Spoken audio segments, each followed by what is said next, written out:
Wendy Bell Radio is live. Hey, what's going on? Good afternoon, America and beyond. It is so great to be with you. What's going on?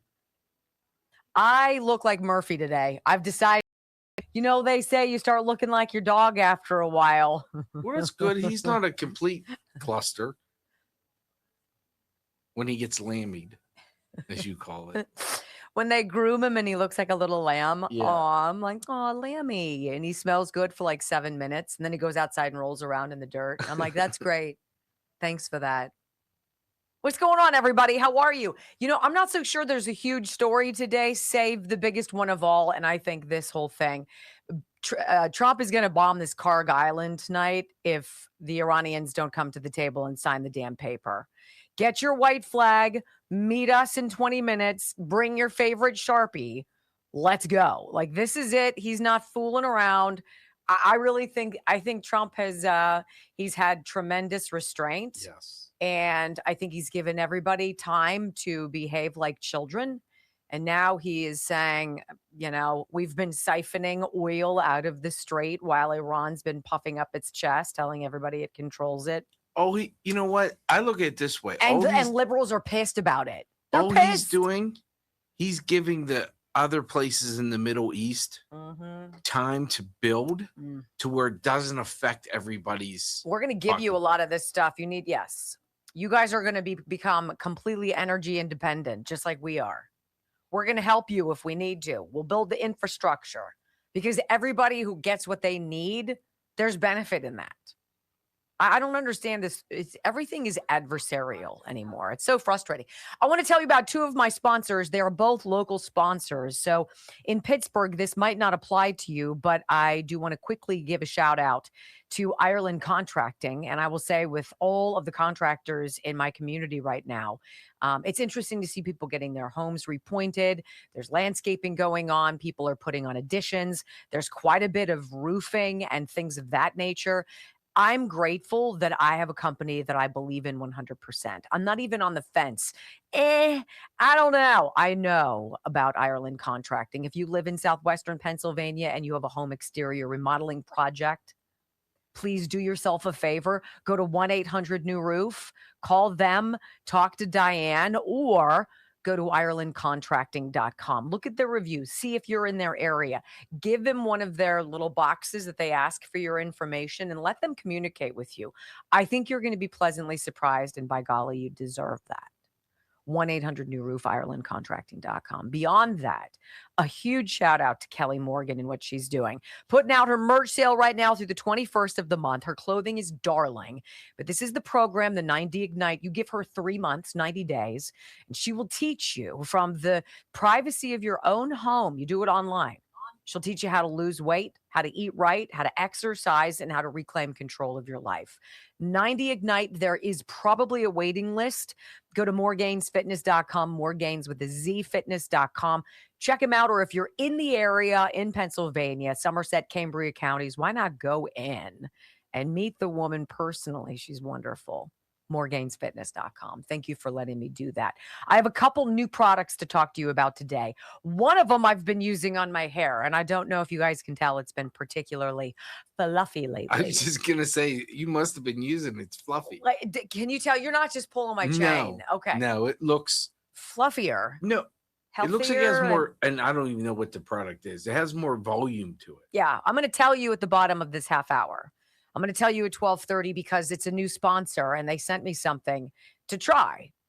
And I was like, well, I'll try it for a while. And then I tried it for 3 days and they're like, are we ready now for you to talk about us? You're like, have you seen my head? I'm like, okay. It's for people with lifeless, dry hair. That's me. I'm going to say it ain't going to be lifeless anymore. I noticed it yesterday. To be Did honest you? With you. Yeah. I think you can really tell. It was large and in charge. Yeah. Took up the whole screen. It's my high school yearbook picture, except without the Aquanet. It was like this. Such an attractive look. 1988 was a good look on everyone. No, that was my freshman year. That was pretty big too. My senior year. We don't have that. That was right before that bitch threw bubble gum in my hair. That That wasn't your sister, was it? No, but she, I think, was delighted that it happened. Yeah. Isn't that nice? I'm so unfair. Whatever. It's my show. Everybody can suck it. It's your world. She's just living in it. Anyway, I'm going to tell you guys about this coming up because I think I'm kind of a walking billboard for it right now. We're going to do a time lapse of my hair growing during the course of the program. Oh, great. We have a beautiful time lapse for you in the open. I love it. Did you guys see it? The Lincoln Memorial reflecting pool. It's so neat, the time lapse. But the whole story behind that. Let's go, Rumble. I love you guys. 5, 4,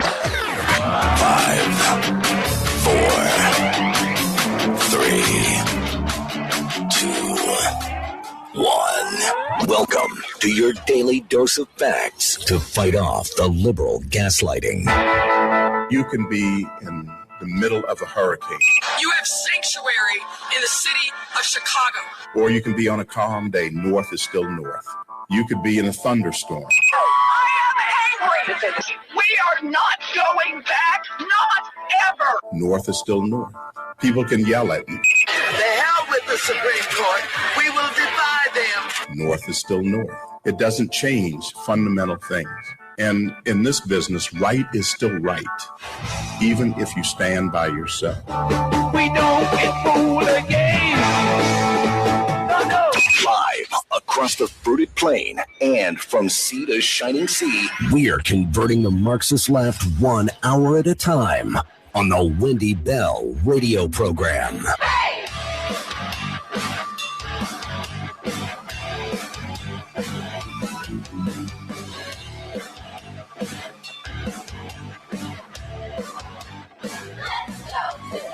Well, hello, America, and greetings to all of you. What a beautiful day to be logged into, dialed into, tuned into the Wendy Bell radio program, because it's something that we deliver on a daily basis. 3 hours of common sense, conservative values. That's it.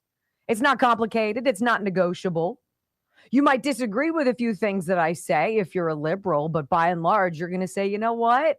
That makes good sense, and it does. Today, we're going to talk about bombs away. I think this is the moment that Donald Trump has reached the end of the line, dickering with Iran as they try to slow walk, stonewall, make America run through oatmeal to get to the finish line of this peace deal. And I think the president's finally had enough. We're going to talk about that. We're going to talk about California. We're going to talk about ADHD. If you guys are affected by this, we're going to talk to you guys about it in just a minute.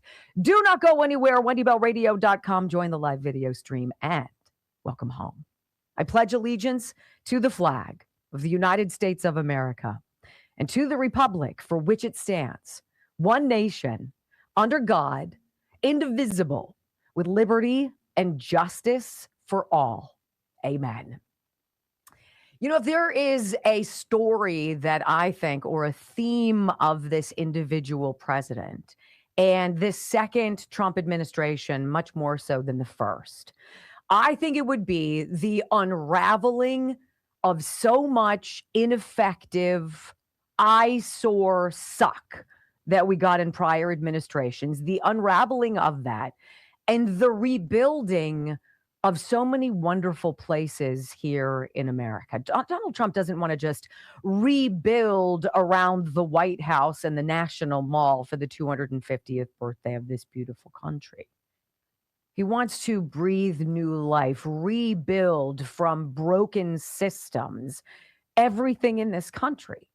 And he does it like a contractor. He does it like the foreman on a job. He does it like a guy with steel-toed boots, dirty fingernails, and a hard hat.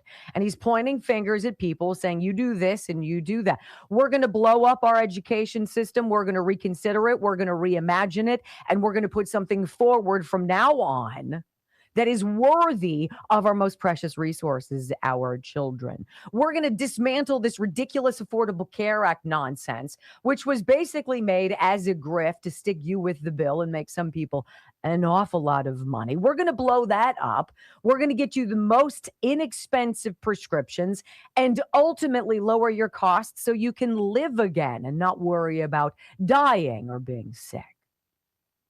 And I think one project that is so illustrative of this president's view and the time in which he and his team have managed to make the most remarkable renovation in honor of America's 250th is the total renovation project of the Lincoln Memorial Reflecting Pool. This thing is a third of the mile long. If you've never been to DC, this is the time to go. In and around this summer, this is the time to go because it's being beautified. The trash is being picked up. The grass is actually being tended to. The flower beds are being imagined again. The graffiti is gone. Light fixtures work. And it's time for the world to see America on stage. I want to play for you a time-lapse video if you're watching the live video stream at wendybellradio.com. So glad that you are. Welcome. This is it's like a 30-second time lapse of what had been a stagnant, smelly, trash-filled, leaking like a sieve reflecting pool that presidents hither and yon before President Trump vowed to and dedicated tens of millions of dollars to fixing. But what they did is they put lipstick on a pig. They flushed out some stuff and they refilled it. This president said, you know what, we're not going to do that anymore. He got some estimates. He said, they said it's going to be about $400 million. It's going to take at least 4 years.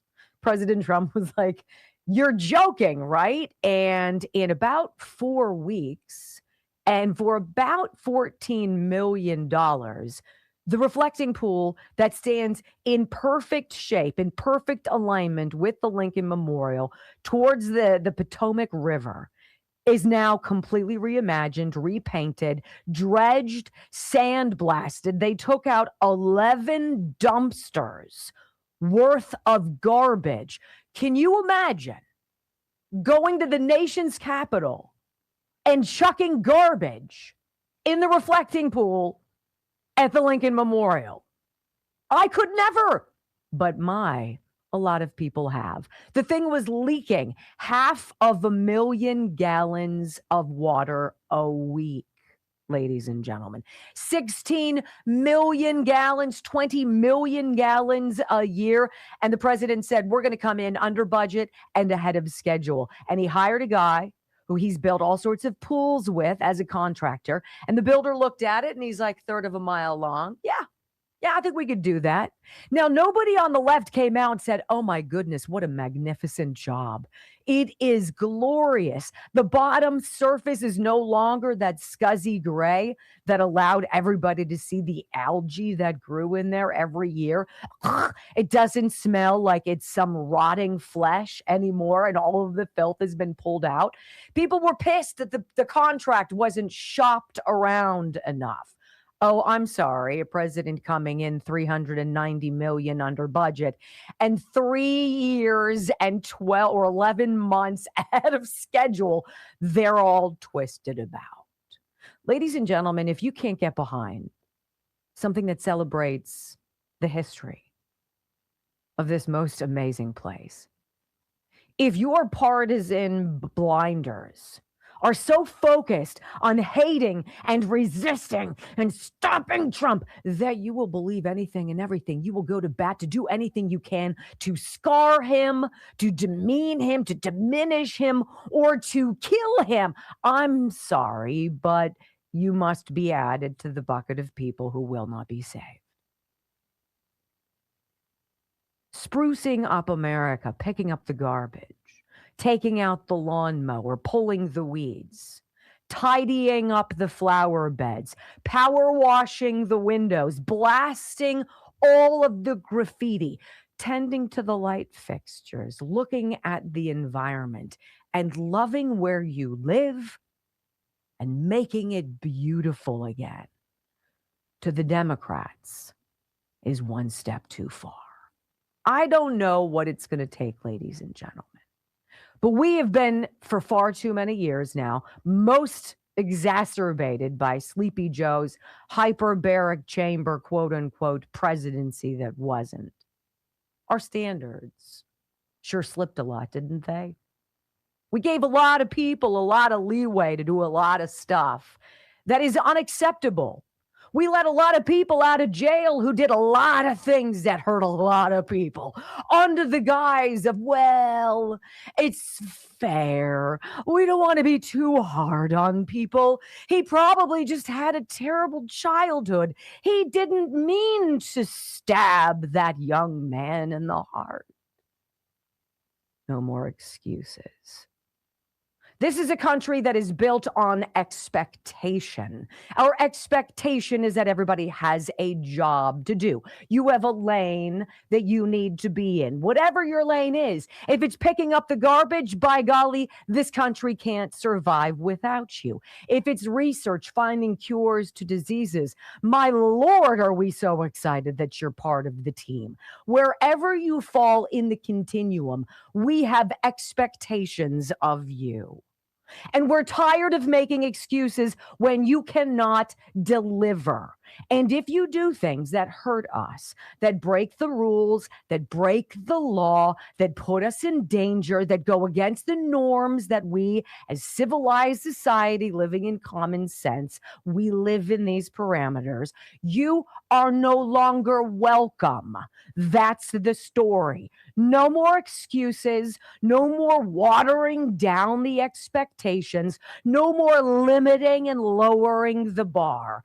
It's time, ladies and gentlemen, on the cusp of America's 250th celebration, to all look in the mirror at our own lives, our own yards, our own families, and our own contributions, and ask ourselves, are we doing all that we can do?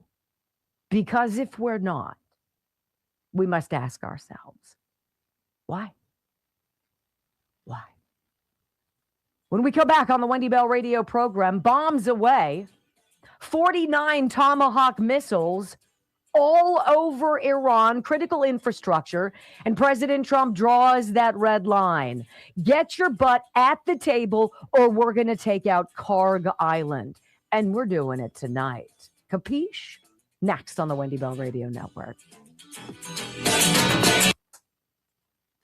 I love that reflecting pool story. I could have gone into it didn't have the pilings. They didn't build it the right way. It did this, it did that. They drained it, put lipstick on the pig for years and years and years, filled it back up, and it was still a filthy, slimy yuck. And this president was like, why? Why is that $400 million? What about that's going to take 4 years? You guys remember how long the Statue of Liberty was under construction? It was like 8 years. And you're like, really? What? I like a guy who's like, let's get it done. Who's ready to work? I am. Let's go, Mr. President. Okay. Here it is. I want to tell you guys about Hydrolift, okay? So this is how it's built. If you're tired of thin, lifeless hair, like if you cringe every single time you see another clump in the shower drain, then your hair probably needs more protein. Something we don't talk about. Just like our muscles lose protein as we age and they atrophy over time, our hair loses protein as well. And you know what you see? Dry, thin, brittle, lifeless strands, right? This is where Hydrolift Volumizing Shampoo by Purance can help. If I'm any walking billboard. Hydrolift contains wheat protein that strengthens your hair follicles from deep within. This transforms thin and lifeless hair into fuller and more resilient locks. It also contains something from sugar beets. It's called hold on. It looks like an L, but it could be a T, and it's just not going to sound right. It also contains betaine. Betaine from sugar beets, which draws water into the strands of your hair, and it makes it feel silky soft. Right now, you can try Hydrolift Volumizing Shampoo. This is what it looks like. You can try it risk-free. You can save 35% with my code Wendy. Go to Purance. It's pure, and then add ANCE. PUREANCE. Purance.com. Promo code Wendy. These are USDA certified organic products. Great for your body, great for the environment. 35% off your entire order with the discount code Wendy. You know what I noticed when I used it is as I'm rinsing my hair, and I kind of go like this to get all the water out of it, it squeaked. It's like it took off whatever gunk I put on my hair. And I don't put on a lot, but I put on some. And it was literally squeaky clean. And in that process, I don't know, does that allow your hair to get more volume and whatnot? I've used it now since Sunday. HydroLiftPurance.com, promo code Wendy. I think you guys are going to love it. I really do.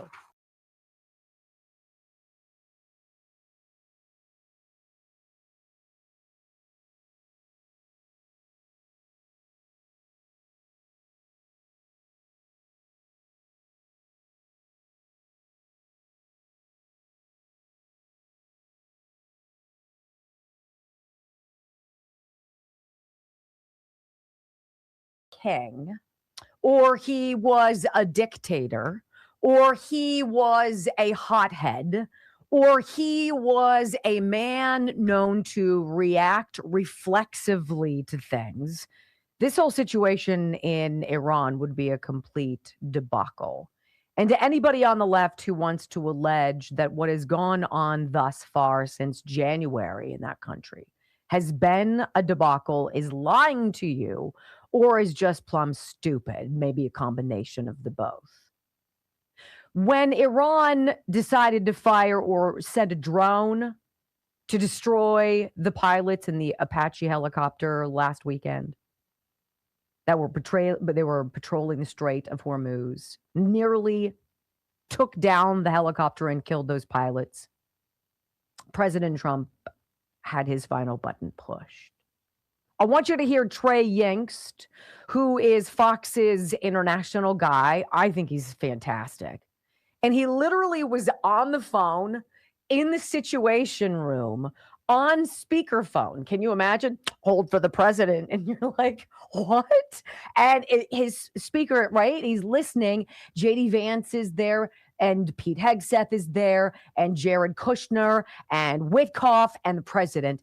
And this is exactly what the president told Trey Yingst about 49 Tomahawk missiles that were fired in a barrage of hellfire overnight over Iran.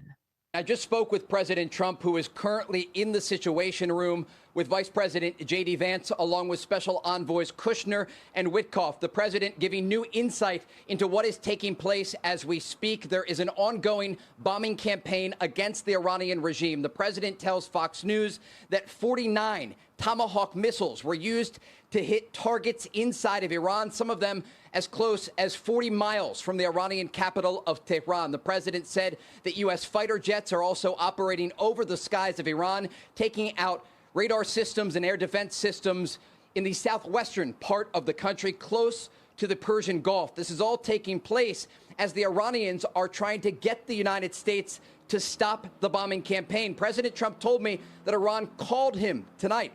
Top Iranian officials and President Trump spoke directly, according to the commander-in-chief tonight, as the president was sitting in the Situation Room. And he told me that the Iranians asked them to stop bombing. And the president said to me, the bombing will stop shortly. I asked him what will happen if the Iranians do not sign an agreement that was put forward by American negotiators. President Trump said, quote, we'll bomb the S out of them tomorrow night. And so the president is leaving the military option on the table if the Iranians are unwilling to sign this good faith deal that would ultimately open the Strait of Hormuz and ensure that they cannot advance a nuclear program toward a nuclear bomb. That is the bottom line here that President Trump has reiterated over and over again. The reason Operation Epic Fury began was to prevent the Iranian regime from obtaining a nuclear weapon. I asked the president if the ceasefire is over. He told me this was the most violated ceasefire in the history of the world. He also spoke about the broader situation, and Vice President J.D. Vance also spoke momentarily. The phone at one point was on speaker, and the vice president talked about how this negotiating team has dealt with the Iranians, understanding that they have to deal with both moderates and more extreme voices inside of Iran, ultimately to get a deal done. And as the president has told me previously and tonight reiterated, the Iranians understand force. And that is the president's thinking, launching these new strikes tonight, much heavier than what we saw last night, again, sending a message to the Iranian regime that they're either going to sign on the dotted line or this bombing campaign is going to continue. The president told Fox News, we've hit them hard tonight. And again, he went on to say that he spoke directly with top Iranian officials in Tehran who asked him to stop the bombing. The president is optimistic that a deal can be reached here, but again, he is reserving the military option. And again, tonight, the latest numbers that we have, according to President Trump, who spoke exclusively with Fox News from the Situation Room, 49 Tomahawk missiles, fighter jets over the skies of Iran, and the U.S. military hammering the Iranian regime, sending a message to those in Tehran that they have two options here. Either the war returns and they get hammered on the battlefield, or ultimately they sign this deal that was presented by American negotiators. A brutal Iranian regime which understands brutality is about to feel it. And that is where we are. Now, it's very interesting how people who only naysay, who only criticize, who say the president's words, he pushes baseless claims. There's no evidence that Iran was going to build a nuclear weapon or was imminently close to having one that it could wield on anyone on planet Earth. Imagine the delicate nature of this negotiation. Imagine all of the nuance, all of the things lost in translation by words that make no sense and languages we don't speak. It's like the president coming in and pushing everybody aside at the Lincoln Memorial at the reflecting pool and saying, drain it, fix the irrigation, fix all of this stuff so it's solid and it doesn't leak anymore. We're going to get all the garbage out, okay? We're going to blast the liver out of it. We're going to refortify it. We're going to repour it. We're going to paint it a beautiful shade of American flag blue. And we're going to fill it with crystal clear, sparkling, safe water. And it's going to be ready in time for America's 250th birthday. And lo and behold, $300+ million under budget and several years ahead of schedule. This is what you get when you expect, when you create a president because you're so freaking tired of being let down. And when that man stands up and says to you, I will be that guy in the trenches, taking the bullets for you, and I will not let you down. Isn't it wonderful to believe in something that actually doesn't disappoint? When we come back on the Wendy Bell radio program, feeling the squeeze. Susan Collins has had an about face. I wonder why. Next on the Wendy Bell Radio Network. She's a very interesting bird, isn't she? But all of the articles I pulled up regarding, like I wanted some cursory information about the Lincoln Memorial. I'm not going to get into the nuance of it because I'm not familiar with it. But I love these headlines. Reflecting pool contract has inflated profit margin. Cost of Trump's reflecting pool repairs balloon by $11 million. Lincoln, I mean, it goes on and on and on. It's like the dumbest thing you've heard. You want to criticize this project. You would criticize if the president said, make sure you breathe in and out, right? They'd be like, outrageous. Okay. A king trying to tell its subjects what to do. That's right. Damn it. I want to thank Dr. Gundry, but I'm a little panicked. That's not even half of a surfing for me tomorrow. I'm going to have to take a little note and be like, please look and see if you have more of the Dr. Gundry's MCT Wellness, thehealthyfat.com/Wendy. This is one of those things that's so easy to do. You go to thehealthyfat.com/Wendy.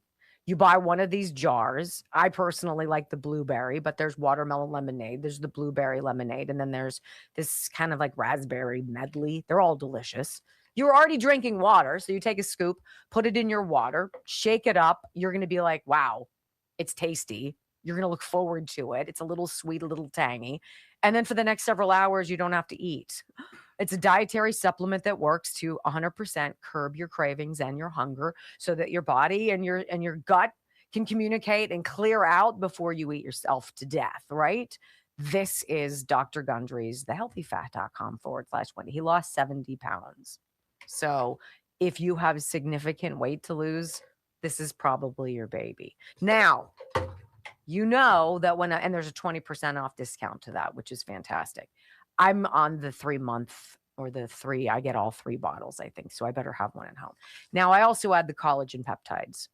This is just one of those things that's just easy to do. It's flavorless. It dissolves immediately in whatever you put it in. So coffee, soda, even juice, water. I put it in with, or I asked Brock to put it into the Dr. Gundry's. Shake it up, and this is great. Takes several months. So this whole thing, you will use this, okay? Use the whole thing before you're like, I don't see any difference. This is really good for the appearance of fine lines and wrinkles. It's really good to make your hair shiny again, to make your fingernails strong. It's great for your bones, for your cartilage, for your joints, for your gut. There's like nothing. The collagen peptides, 100% pure grass-fed collagen peptides don't help. So my friends, getnativepath.com/Wendy. If you go to get the collagen peptides there, you're going to get 45% off, up to 45% off, which is like, what? So all of these advertisers of ours are really stepping up to the plate to help us out and give us some really fantastic discounts. Father's Day, we're going to talk about Chef IQ here in a little bit, but you want this code because 40% off site-wide. I checked yesterday. It takes the IQ Sense down to $78. The cheapest they've ever had it was $99. I brought mine in. I use it. It pained me. I had to bring it in as a prop. This is what it looks like.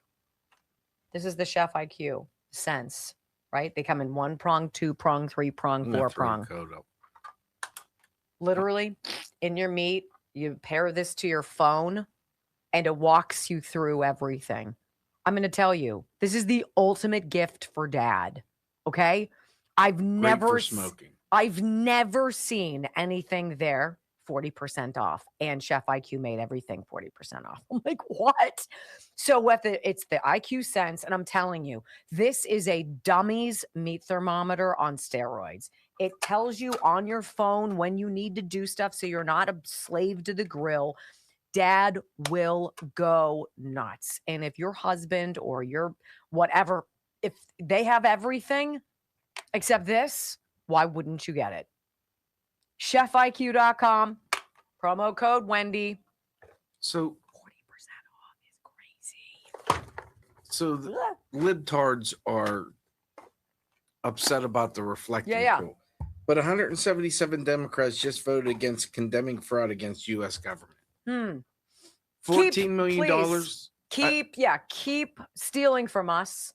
Everything is a grift with them. Yeah. Everything. I agree. We were talking this morning. Medicine, education, all a grift.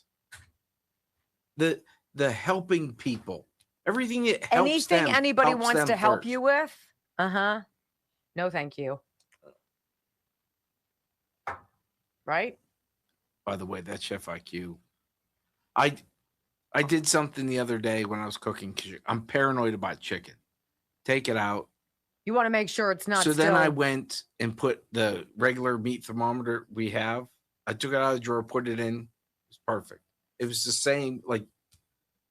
I knew Chef IQ was the real deal. Literally, when my grill caught fire and was a burning crematorium, and it was like, "Hey, things are getting a little toasty," and I was like, "What?" And he was like, yep. Same thing happened and when I like, cooked the brisket. And I ran out, and I was like, "Oh snap!" And I pull the steak off. Right? I don't care about like the walls melting. I'm like, "My steak!" And and it's like, why don't you just take it off and let it rest? Should be fine. And it was. I'm like, that's nuts. ChefIQ.com. Promo code Wendy. You guys, seriously? You have to. You have to.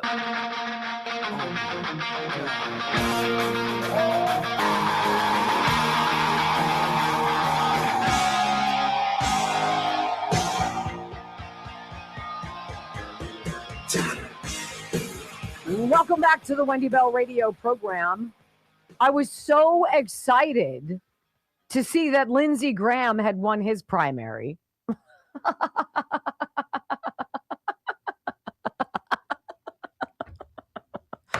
I mean, that was good, wasn't it? No, I don't like him at all. I think he's a turd. But you know what you've got to do? And this is one of the hard things about politics. Sometimes you got to pinch your nose, right? So President Trump clearly thinks that he can, in some capacity, with Lindsey Graham as the Republican from South Carolina. He believes he's got him in a good spot, right? And so he campaigned for him, he endorsed him, what have you. And it looks like, right, he's going to get across the finish line. Susan Collins is another one of those people. Now, I will say this for the senator from Maine. I disagree with her on some stuff. Not all stuff. But I did respect her very much. She cast the deciding vote on Brett Kavanaugh. It was literally up to her. And you know what she did? She spent a lot of time going over the evidence. She spent a lot of time considering the testimony of Christine Blasey Ford. She spent a lot of time considering what was at stake. And did the Democrats raise enough of an alarm to go over that threshold where Susan Collins would vote to sink Brett Kavanaugh? And I remember her standing in a camera shot as she literally addressed the country and was like, this is my vote and this is my rationale. Now, I haven't agreed with everything Brett Kavanaugh has voted on as a Supreme Court justice, but he deserved the opportunity to get there. And because of Susan Collins' thought process, because it mattered to her, you know, the woman has never missed a vote. She's never missed a vote. She's been there for, 1,000 years? There have been something like 10,000 votes that she's had to cast. And she's made every single one. I look at her and I want to say, you know, I feel like you're out in a bubble somewhere. I've never seen Maine. I'm sure it's beautiful. But she operates sort of like Hollywood operates or the Beltway operates, in a way that is incongruent sometimes with reality. You're like, yeah, here in Realville, we're really struggling. She's like, I don't think we should pass the Save America Act. And I'm like, in what world do you think it's at some point offensive or over the line or a bridge too far for the United States of America to prove that the people who are voting in our elections are actually American citizens? Like, where is that, crossing over into your landscape to say no, right? I understand Rand Paul. He likes to be an obstructionist. Tom Tillis is just a jerk because he's got to move on. Trump ruined his life, right? But what about Susan Collins? What about that? Well, something happened in the last 48 hours, 72 hours that kind of changed her.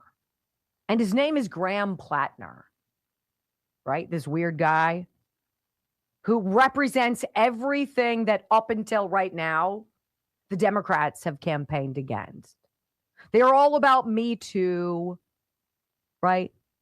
They're completely against hurting women or being crass or being affiliated with, I don't know, Nazis. And yet this dude wraps all of that into one. And Democrats are now holding their nose the way a lot of us have to hold our nose over Lindsey Graham. This guy is a special slice of weird, though. Did Graham Plattner's primary win in Maine on Tuesday give President Trump, perhaps, the leverage that he needed to squeeze Susan Collins into finally voting with the Republican Party? Well, the president tucked the Save America Act into a $350 billion reconciliation bill to build, quote, an arsenal of freedom for America's war fighters.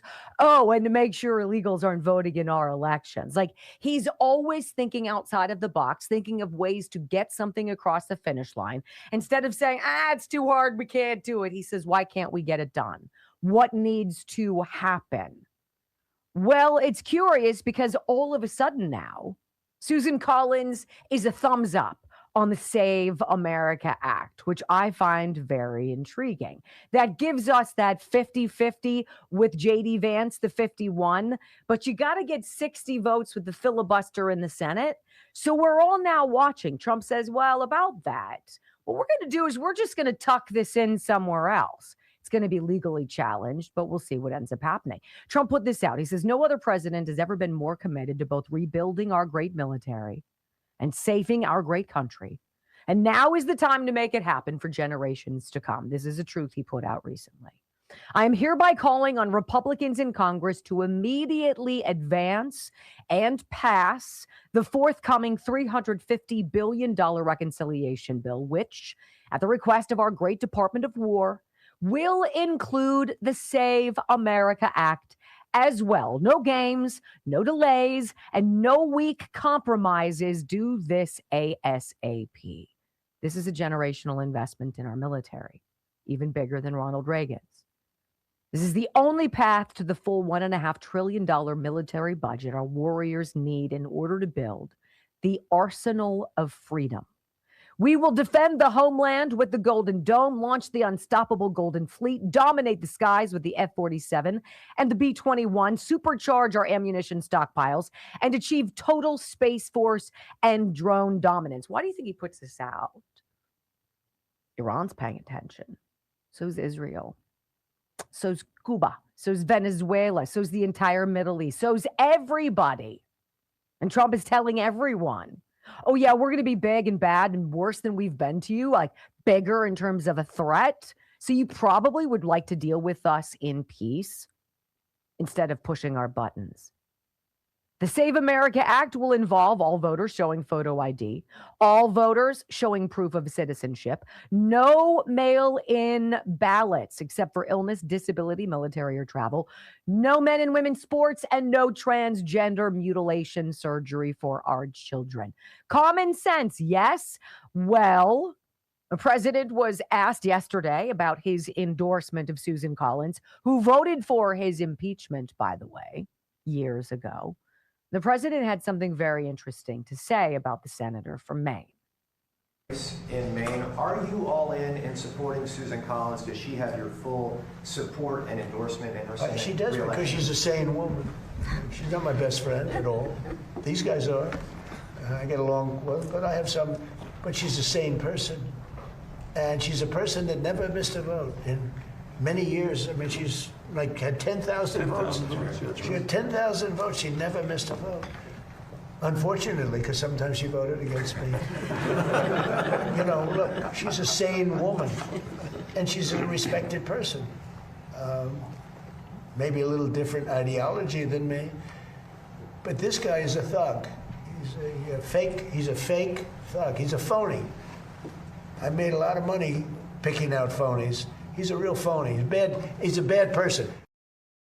Graham Plattner, he says, is a fake. He's a phony. He is a danger. And this is the moment when a Democrat politician whose grandparents were Holocaust survivors comes out in support of Maine Senate candidate with the Nazi tattoo. It's so interesting to watch liberal Jews twist themselves into pretzels to try to rationalize their support for Graham Plattner. I want you to hear Democrat Representative Chrissy Houlihan, who, by the way, is a member of the Seditious Six, tell Dana Bash over on CNN that she's glad she's not from Maine because I don't know if she'd be able to hold her nose to vote for him, but she super duperly wants him to win. Like, make that make sense, guys, okay? Listen. You are a military veteran. You are the daughter and granddaughter of Holocaust survivors. What do you make of his claims, and do you support him as a candidate? So the good news is that I'm not a resident of Maine, and I don't make that choice for the people of Maine. I am hopeful that his candidacy is successful. My understanding is that he has been resoundingly chosen by the people of Maine for the nominee position. We could have a very long conversation about personal foibles, and we are in a world where we are unfortunately constantly confronted with them. I would love to make people understand that it's important to lead by example, and I do try to do that with my own life every single day. And so I will start by leading by my life, and in the way that I would like to see people be elected with the values that I have. What does that even mean? The dude has a Nazi tattoo on his chest, and you're like, well, some people have personal foibles. I'm glad I don't have to be there to vote for him. That is your Democratic Party. Are you crazy? Now, do you guys remember when NBC worked overtime to tell us all about Pete Hegseth's extreme Christian values as a bad thing, and then linked his tattoos to the Crusades, quoted the Southern Poverty Law Center, and found a liberal expert pimping a book to slam Pete Hegseth before he became our Secretary of War? Because we do. Much of the outrage fueled by his tattoos, which include a symbol known as the Jerusalem cross on his chest, another saying Deus Vult, Latin for God wills it, and a common battle cry during the Crusades, the religious wars led by Catholics to convert Muslims a millennium ago. Those symbols also used by groups that associate with Christian identity. The Southern Poverty Law Center, which tracks hate groups, defines that as an anti-Semitic racist theology that asserts white people are favored by God in the Bible.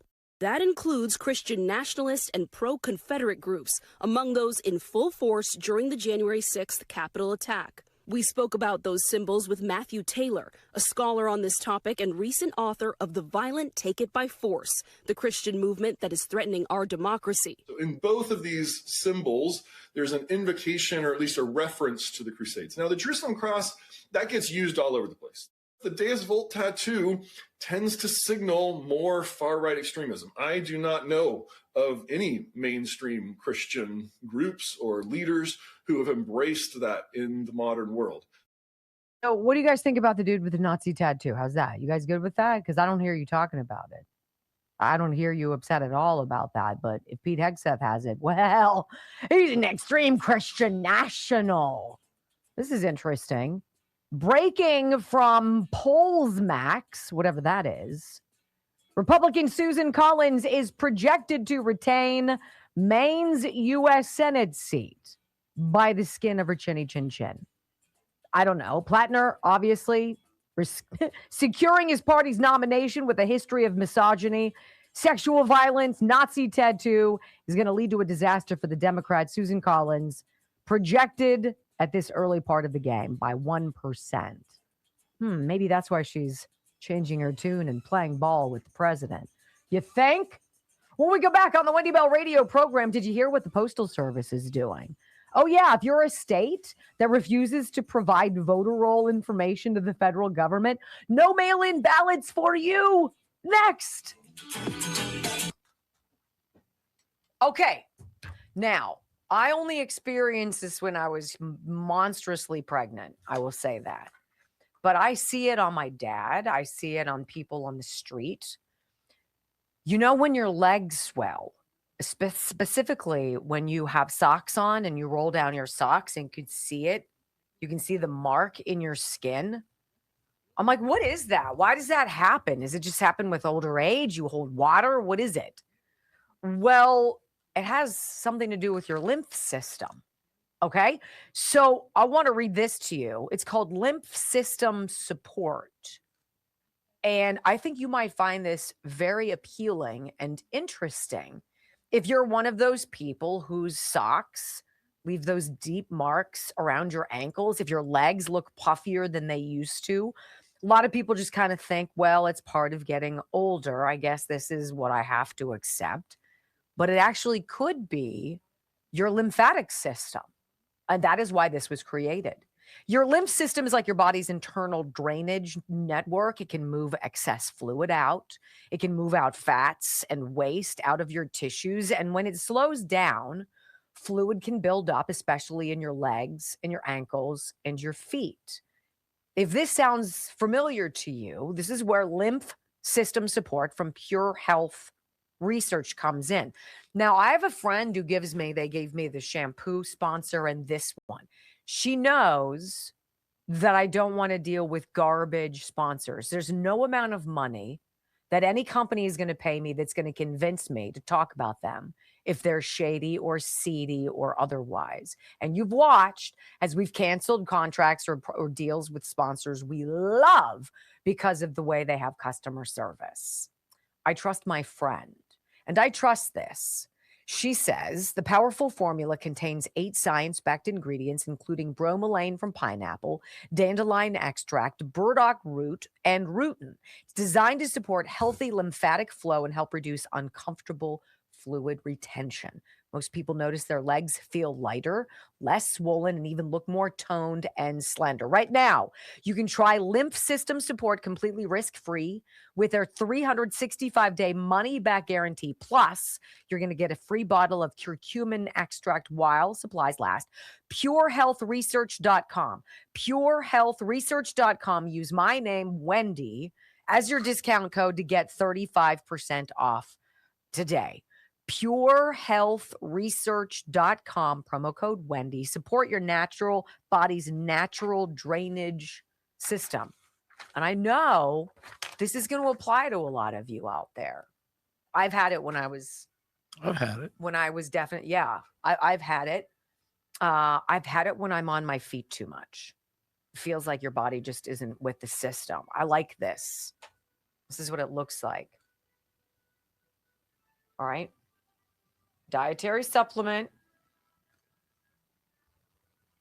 60 vegetarian capsules, if that's important to you. I think it's very interesting. I'm all about flushing out the garbage. Let's get rid of it. I learned something about olive oil yesterday. I need to share with you in the break,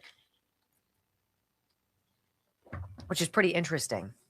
What, it's good for you? Well, you putting it in your mouth and swishing it around in your mouth for about a minute and then spitting it out, it has some effect. Really? Not just any old olive oil. Like the stuff that we get in the supermarket is absolutely awful.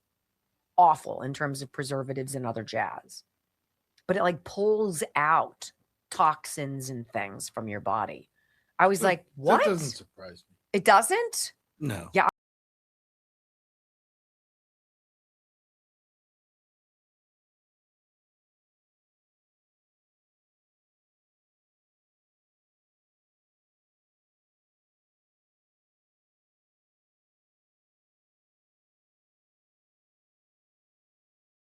Program. Did you hear this? CNN was like,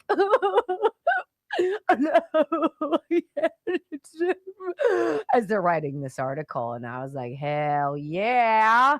Ready? Postal Service won't deliver mail ballots for states that don't hand over voter lists under plan for Trump directive. This is literally where you have to go as this president to make people behave in a lawful, common sense way that ensures people have faith in the election system. See, the Democrats poo on everything. They ruin everything. They invite the worst kind of people here. They completely trample the beauty of this country. They abuse the system. And Democrats sit back and make excuses and watch it happen, lower the bar, make everything suck until one dude came in and he's like, I will be your hero. I will do what I say I'm going to do, and we're going to get this country back on track. Well, thank you, Mr. President. Here's your story. State election officials could soon face a stark choice: hand over voter lists to the Trump administration or risk losing Postal Service delivery for mail-in ballots.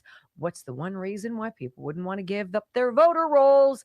Because they'd be dead people on them. And there'd be all sorts of illegal aliens and people at halfway houses registered to vote at a P.O. box. And there's going to be all sorts of, but we can't let you. You see, if you're not breaking the law, you're happy to comply and show what you've done.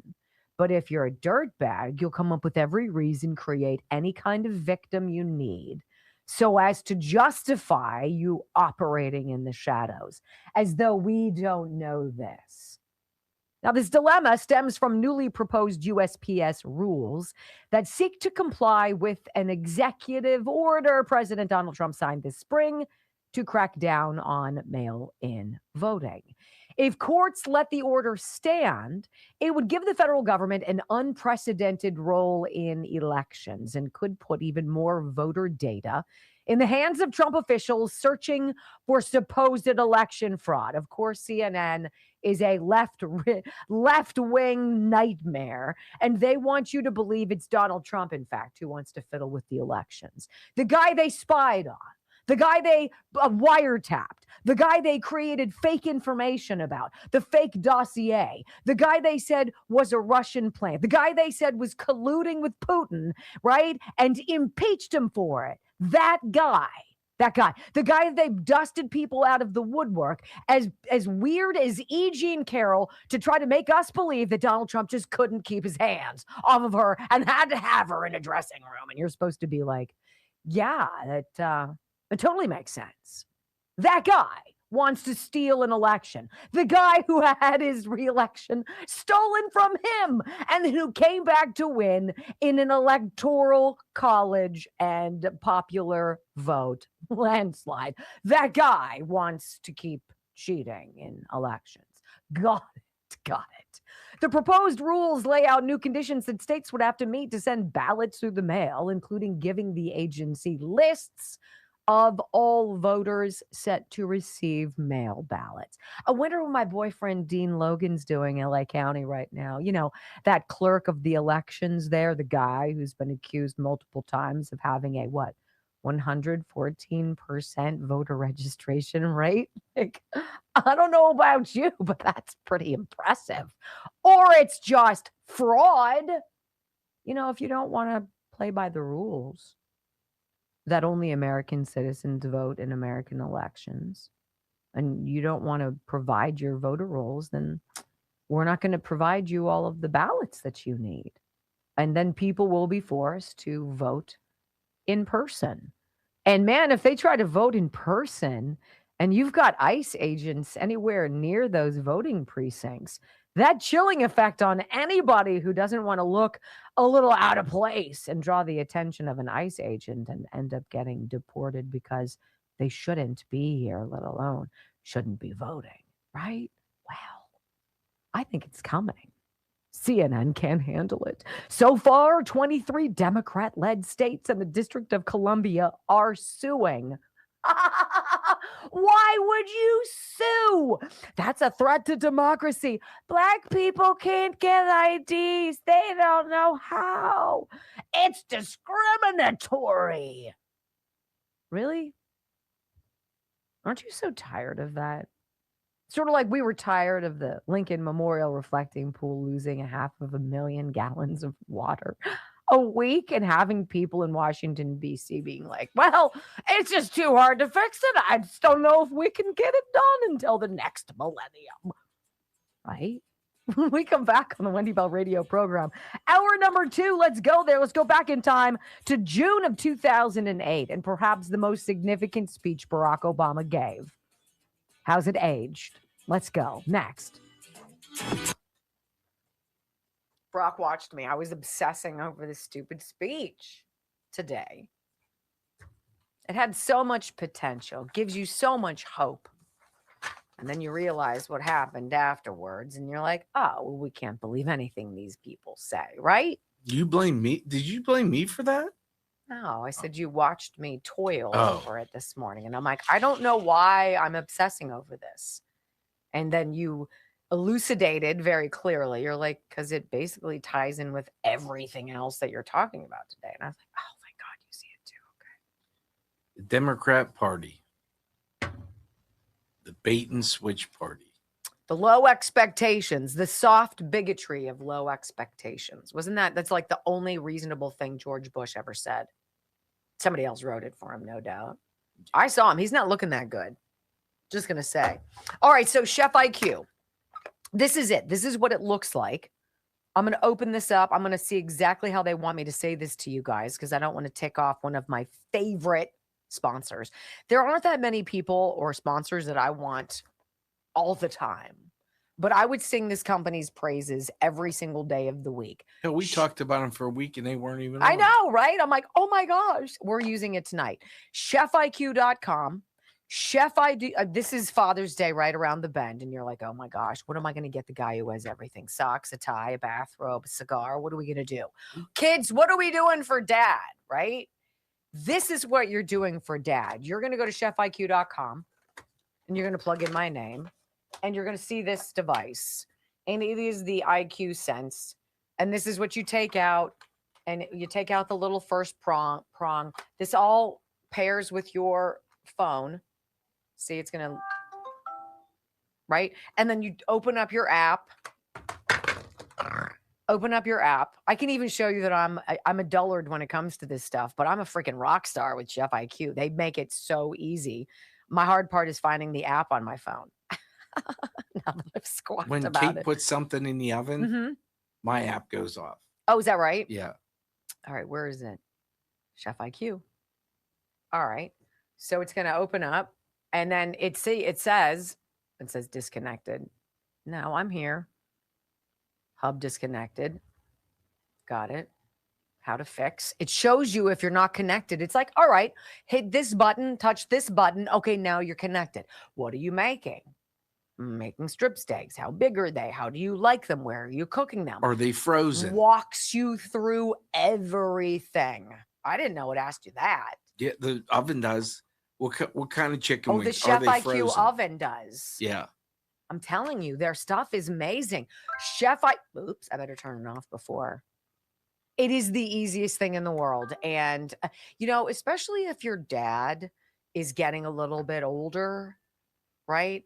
And they think, oh, those newfangled gadgets, they're so hard. No, this is the easiest thing ever. ChefIQ.com, promo code Wendy. Perfect meat all the time. Stop the guessing game. You'll know it's always going to be great. ChefIQ.com, promo code Wendy. 40% off site-wide. That's crazy. That's crazy. In the oven? Yeah. It asks you, like, I'm going to cook chicken. Mm-hmm. It'll say wings, breast, thighs, tenders, and then you say wings. Mm-hmm. Frozen. Oh, you can put them frozen in it. Yeah. Have you done that? Yeah. Kate makes me these things I get at Costco. Mm-hmm. It's chicken. I call them snack wraps because they taste just like they're healthy. Snack wraps from McDonald's. And she puts it in there. And which is kind of nice because then I'm like, okay, it's going to be right. Instead of me going, how much longer? I think some of the technology out there in the kitchen gets a little unnecessary, but anything that can cut your time loitering around a hot stove or a hot oven, waiting for stuff to happen and then guessing. I don't want to guess. Rick, I did not throw you under the bus. Oh, what? He says, thanks for throwing me under the bus. Now I have to buy some tulip massage oil for Tessa G74 for her birthday. That's it. It's for you too. Tell her you'll put it all over. My man, this is the most phenomenal stuff ever. Look, I'm not going to give you guys stuff that I don't think you're going to love. tulipblooms.shop/Wendy. I have a stacked docket for today and tomorrow with sponsors. We just got people added in, and I'm excited to tell you about them. The essential oils used in these products, I've never felt my skin feel to my touch like velvet. It's like velvet, right? Can you imagine what calloused, dry, cracking feet will feel like after you put this on? Or how about when you work a lot, especially when the weather starts getting cool again? Do your knuckles crack? Mine crack and bleed. And Joe uses so much in the hospital, he washes his hands. He probably washes his hands 70 or 80 times a day, right? He washes his hands when he goes into a patient's room, and he washes his hands on the way out of the patient's room. You see 30 patients, do the math. And his hands are just brutally beaten. Let that soak in, baby. Oh my goodness. And then touch someone you love. The velour massaging oil is my jam. But the Tulip Soothe, also remember that. It's a really nice salve that has these healing properties. So if you're sore, you're aching, rub that on your lower back, right? Rub that on your hands for arthritis pain and just be like, how you doing? tulipblooms.shop/Wendy. You use my name as a promo code or the / and you're going to get 10% off. So great. And it's super cute how it arrives to your house. It's not like shoved in some bubble wrap. They take time to present it in such a pretty way where you're like, oh, very few times do I open up a box and say, Tulip Blooms, telling you, tulipblooms.shop/Wendy. Hey, I forgot something about my hamburgers yesterday.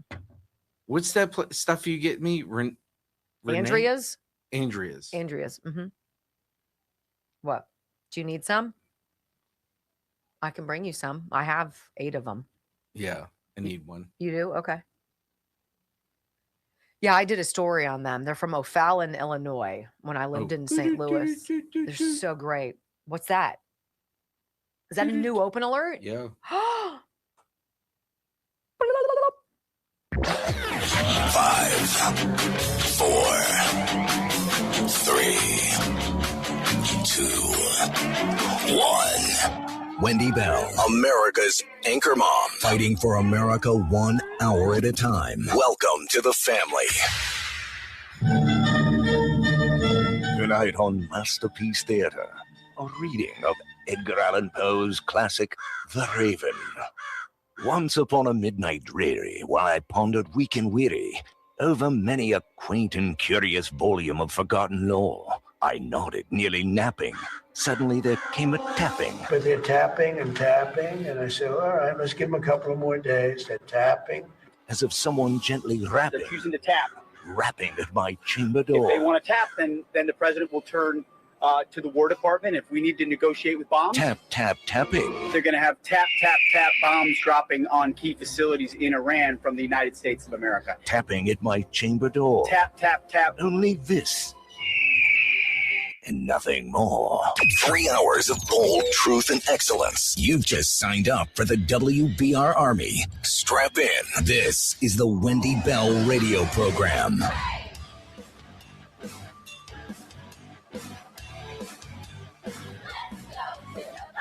Welcome back to the Wendy Bell radio program. Delighted as always to be with you. You know, when you look for a podcast, I hope you plug in our name, Wendy Bell Radio, and you take us with you, because I realize you've got to go during the program, but we want you to hear it.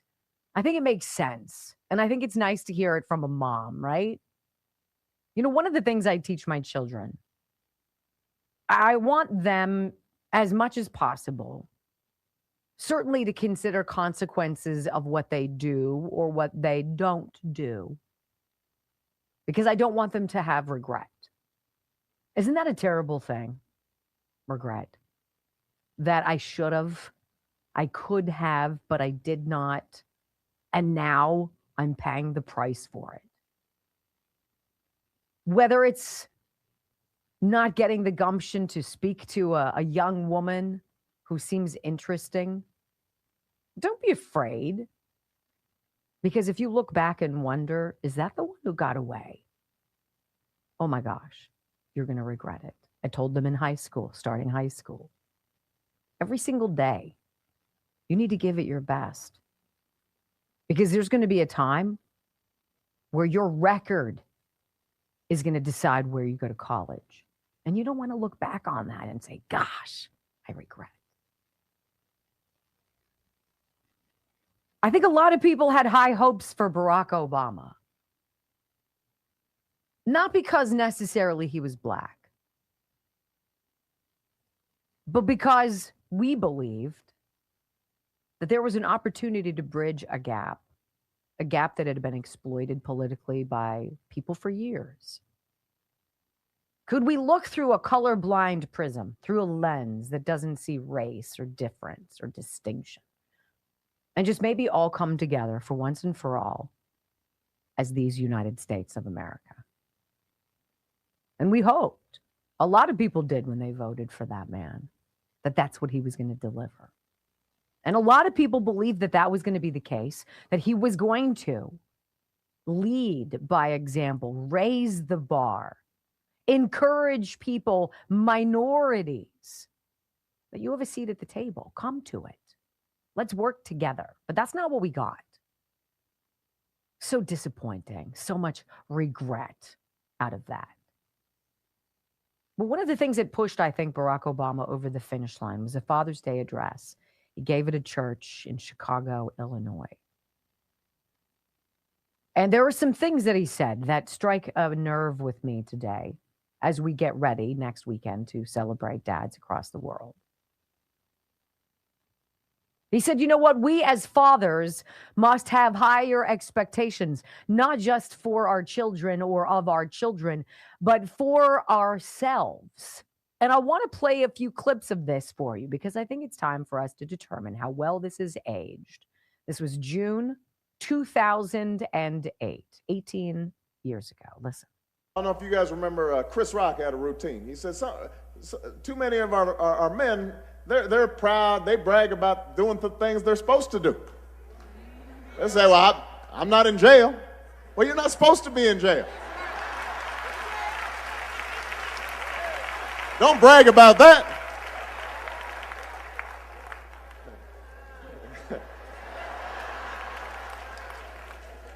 You know, well, so we're glad that you're in the home, but engage your child. So many of our children are growing up in front of the television set, in front of the video games. As fathers and as parents, we've got to spend more time with them and help them with their homework and turn off the TV set once in a while, turn off the video game and the remote control and read a book to your child. That's how we build that foundation. Oh, yeah. Who didn't want to support that? Yes, sir. I'll have that. And twice on Sunday, please, can we have more? Well, what's happened in this country? We don't have Black families together. You know, in 1960, 61% of Black Americans were married. Under Barack Obama, just 2 years after he took office, Black marriage bottomed out at 29%. What? It didn't move the needle. He didn't advance the objective. He didn't get behind something and stick with it and ride it. But we sure had promised, didn't we? I was sure excited. He said things that mattered. It made sense.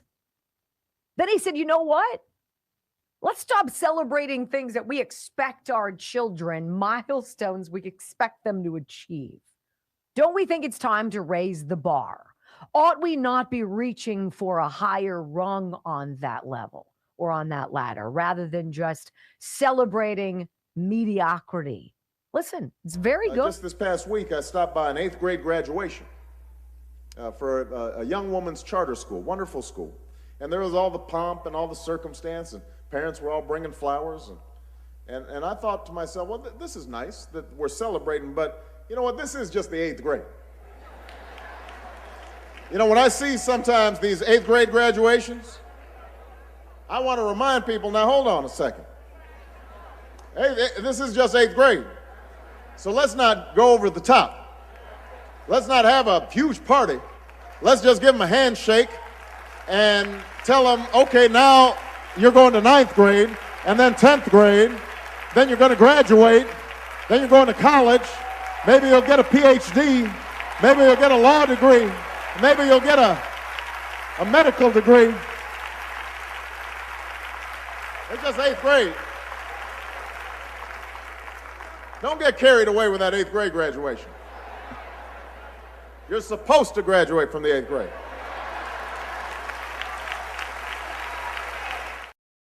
Right? And who wouldn't vote for that? It was fresh. It was exactly what we needed to hear. Here's a Black man saying what all white people want to hear too, because it applies in our families as well. Well, what happened to that program? What happened to that idea of excellence? What happened to that? The system fell apart. It became a grift. Education became one of the most egregious and obnoxious grifts out there. People who voted for Barack Obama wanted that shiny metal object, but they got failure. predictable failure. And then he said this about believing in a better tomorrow. It's kind of Make America Great Again, just a few years earlier. Listen. That's why the final lesson we must learn as fathers is also the greatest gift that we can pass on to our children, the gift of faith and the gift of hope. I'm not talking about an idle hope that is little more than blind optimism or willful ignorance of the promises that we face. I'm talking about hope and faith inside us that insists, despite all the evidence to the contrary, that something better is waiting for us. If we're willing to work for it, if we're willing to fight for it, if we're willing to believe in it. You know, I was answering questions at a town hall meeting in Wisconsin this week, and a young man raised his hand and he says to me, I thought he was going to ask about college tuition or energy or the war in Iraq. Instead, he looks at me very seriously. He's about 20. He says, what does life mean to you? And I have to admit that I wasn't quite prepared for that one. So I was stammering a little bit, and then I stopped and gave it some thought, and I said, you know, when I was a young man, I thought life was all about me. How do I make it in the world? How do I become successful? How do I get the things I want? But now my life revolves around my two little girls. They're not so little anymore. And what I think about is, what kind of world am I leaving them? Are we leaving them a country where there's a huge gap between a few people who are wealthy and a whole bunch of people who are struggling every day? Am I leaving them a country that's still divided by race?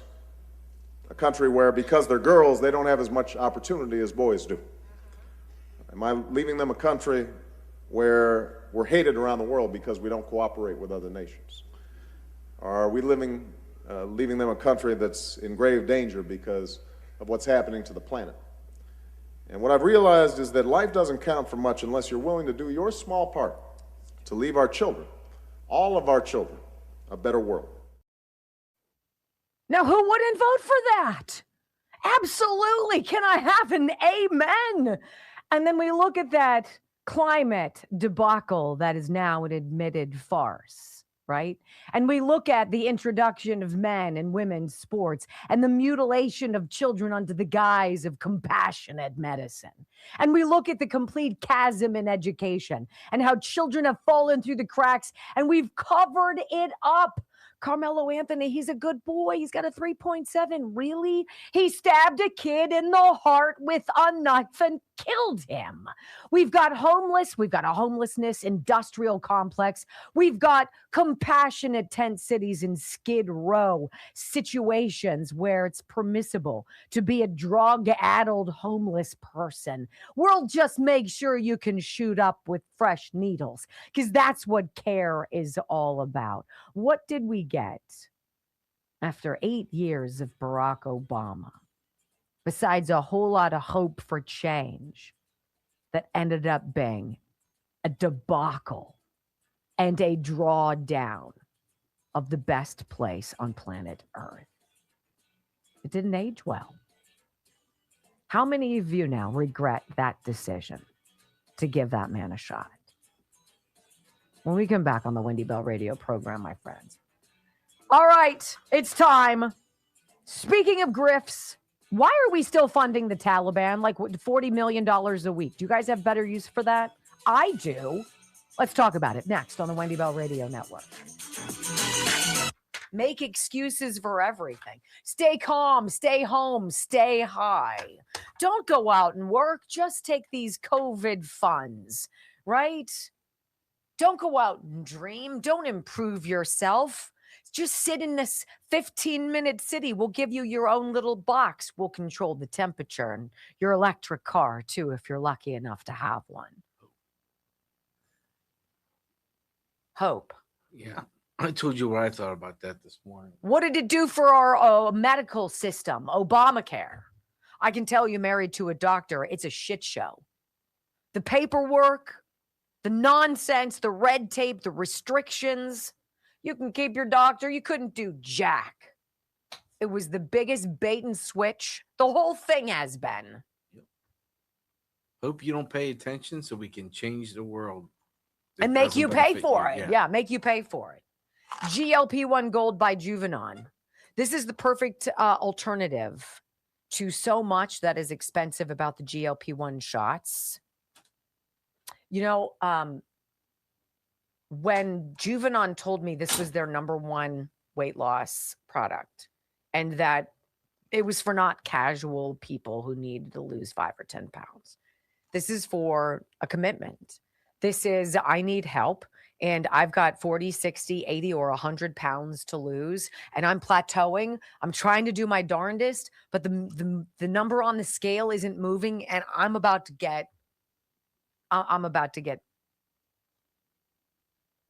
throw in the towel. Don't. Bloodflow7.com/Wendy. That landing page takes you to all of their products. And if you're a Wendy Bell Radio listener and you drop my name or that /Wendy, anything you get there is 30% off. That's pretty good. So what can cost hundreds or more than $1,000 for some people in the shots cost you about $1 a day. Bloodflow7.com/Wendy. The GLP thing. So what happens is your brain and your belly don't communicate anymore. And so that natural hormone that tells your gut, you've stopped eating, you're done. It doesn't work. It doesn't fire. It doesn't function. It's not there. This says, wake up, stop eating. And you do. And you do. And then you skip a meal a day. And what happens? Fewer calories in means smaller numbers on the scale. Bloodflow7.com/Wendy. Why? I might as well while I'm here. This is my favorite product. I asked my trainer today as she was beating my butt. I asked her, I'm like, are you trying to come up with things that are just absolutely god awful for me to do to see if I could do it? And she said, no, I know you can do it. I've been watching you do it. And I was like, bloodflow7.com/Wendy. I'm telling you, Brock takes it every day. Yep. The one thing you don't do anymore? Nap. You don't peter out at a specific time of the day where you hit that wall and you're like, literally, if I don't go home and put my head down, I'm going to. Not just that. Like today, I'm going to go home and start digging up the yard. Mm-hmm. And I'm not sitting here going, oh, I'm going to be crushed. Heavy labor, right? For me today, I was doing something on all fours, right? So I'm face up and I'm doing this with a weight. I couldn't do it before. Now, down and up with a 17.5 pound weight. That's a lot of weight for me. And I'd usually be like, not anymore.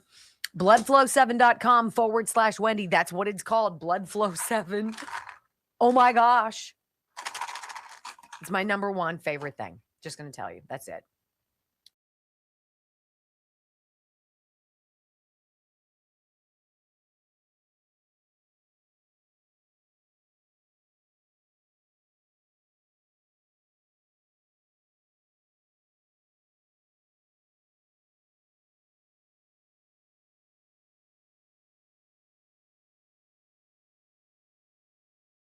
$40 million. What would you do with $40 million? Can you imagine $40 million over the course of your lifetime? Now, can you imagine $40 million every single week? That is so much money. Why are we giving our tax dollars to the Taliban? Tim Burchett, Republican congressman from Tennessee, he said, you know what? I want to know where this money is going to. Why are we paying it? And why haven't we stopped these payments to the freaking Taliban? Well, this is the story. It's common knowledge that the Afghanistan withdrawal was a total disaster. But a lot of people don't know that the Biden administration was sending out cash to the Taliban every week since that disastrous pullout. When the United States withdrew, our troops were ordered to leave behind $7 billion worth of military equipment, which ended up in the hands of the freaking Taliban. According to the Special Inspector General for Afghanistan Reconstruction, the Taliban also likely gained access to approximately $57.6 million in funds that the United States had provided to the former Afghan government. But that was just the beginning. According to an August 2023 World Bank report, the UN has purchased, transported, and transferred $2.9 billion in UN currency to Afghanistan since August 2021. And by the way, it continues as we give them $40 million a week. Now, the House has brought up measures to say, let's stop this. And it's trying to get across the finish line in the Senate. Why would the Senate want your money not to go to your children or your debt or your dreams, but to freaking terrorists? Well, Allison Steinberg from Lindell TV asked the majority leader of the House, of the Senate rather. She asked John Thune this very question. The answer is beyond disturbing. Listen to this. Leader Thune, the House passed Tim Burchett's bill to defund the Taliban. I think it was 11 months ago. Every week that goes by, they get another $40 million. When can the American people expect to see a vote on this, and do you expect it to pass? I don't know when. We don't have that currently on the schedule here. And you said it's passed in the House? Yes. Okay. I have not seen it. If it's come over from the House, that's not something that we consider putting on the floor at this point. What? You're the dude in charge of the Senate. How could you not know that the bill has passed the House? Do you not know what's going on? Now, look, I'm not the first I don't want to tell you that I know his job. But don't you think as conservatives,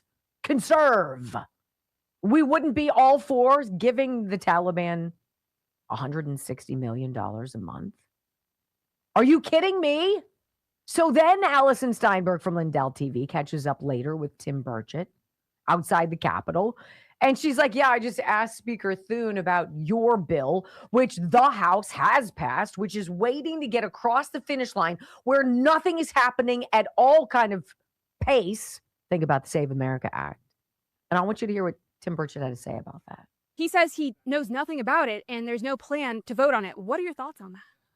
I just think it's what's going on. I think it cuts too many people and too much money, $40 million, and some of it's obviously flowing back here. I don't think it's flowing in the funds coffers or anything like that, but that's just, Elon Musk said we're probably stealing over $1 trillion, and I think that he's right. I've just seen it just keeps deeper and deeper, 40 million a week, and if they're not doing it, then why the heck won't they just pass it anyway? And this thing's been, 2 years now, and it's just ridiculous.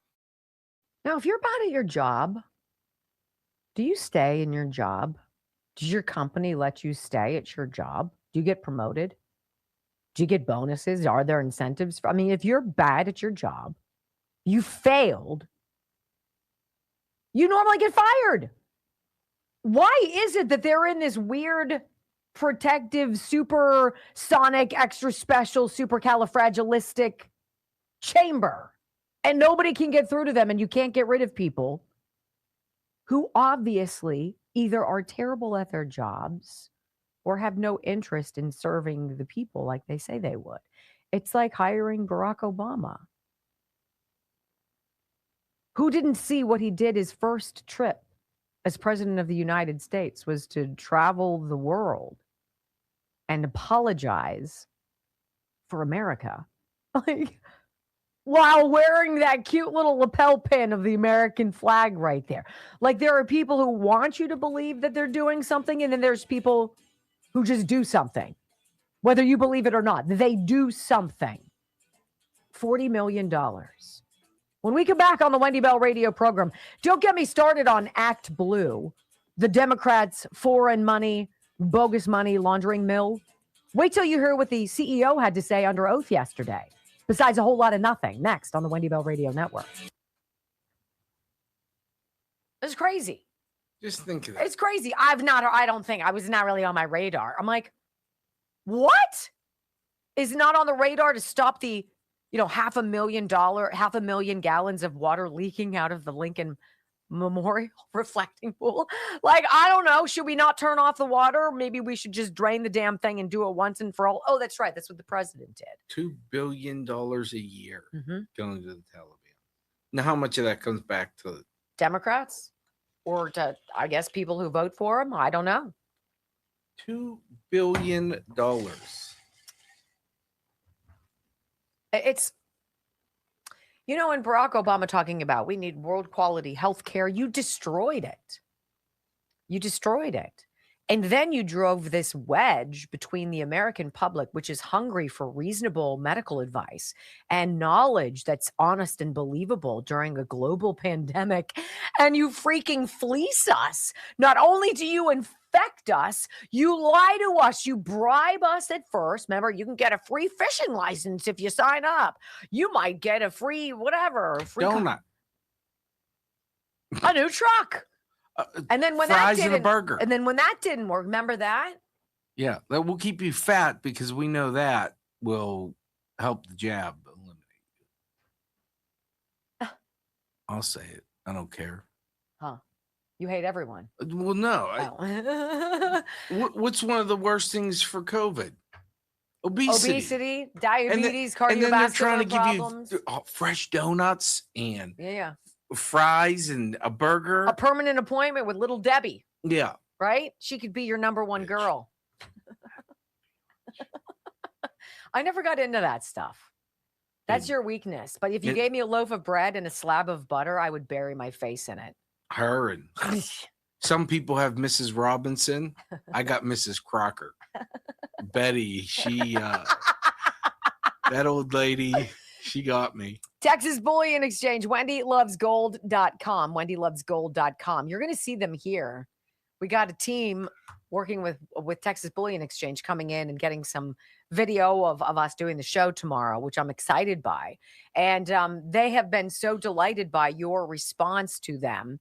And, you know, a lot of people have questions about precious metals investing. It sounds like it's outside of your reach. Oh, I couldn't possibly buy gold or silver or platinum or palladium. Well, yeah, you could.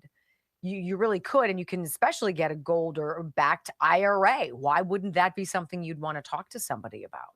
I love Texas Bullion Exchange. I like how they teach you.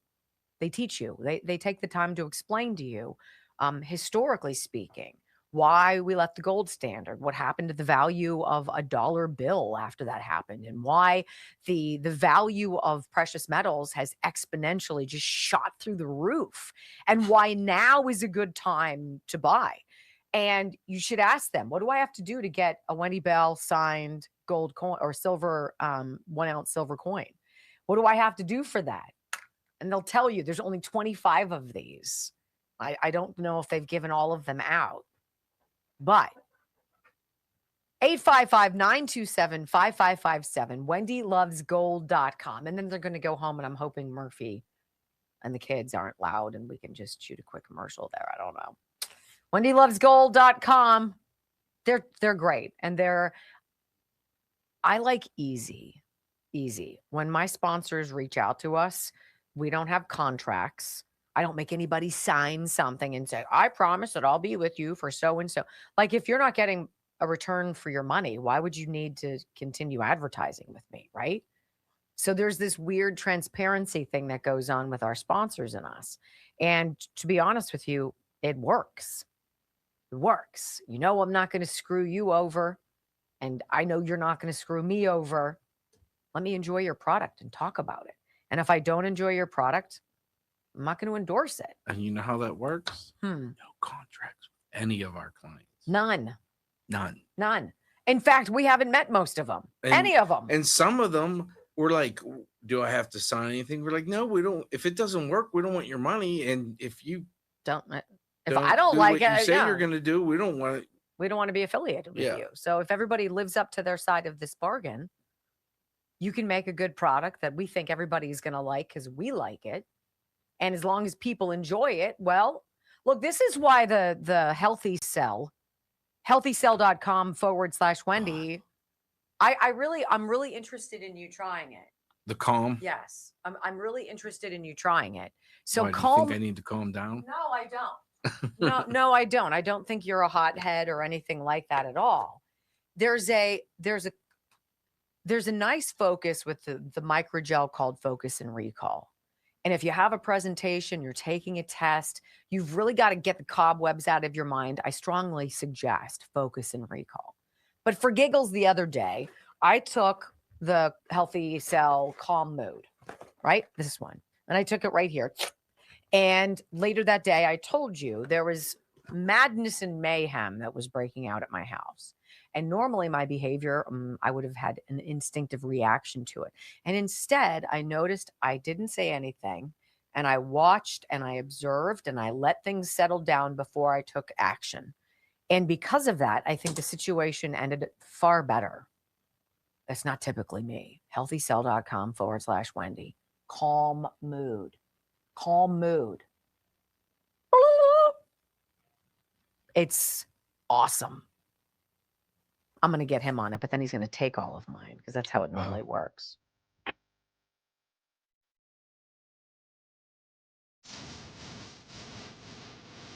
It's not looking to be a very fun November for the Democratic Party, unless there's just rampant, widespread cheating that we are all unaware of that happens. It's just not shaping up to be a good midterm election season for the Democratic Party. Now, historically, you know how it goes. Welcome back to the Wendy Bell radio program. Usually the party in power ends up losing control, if they have it, of the House or the Senate during the midterms. There's just been this weird kind of flip-flopping. All of a sudden, oh, we couldn't possibly like what these people are doing. Let's just totally scrap it and we'll go this other route. It sounds so stupid.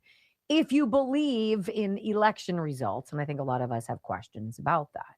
So what do we know so far? The United States Postal Service is now saying the states that don't want to comply with the federal government's request to see their the voter data rolls, as is the purview and the job of the federal government.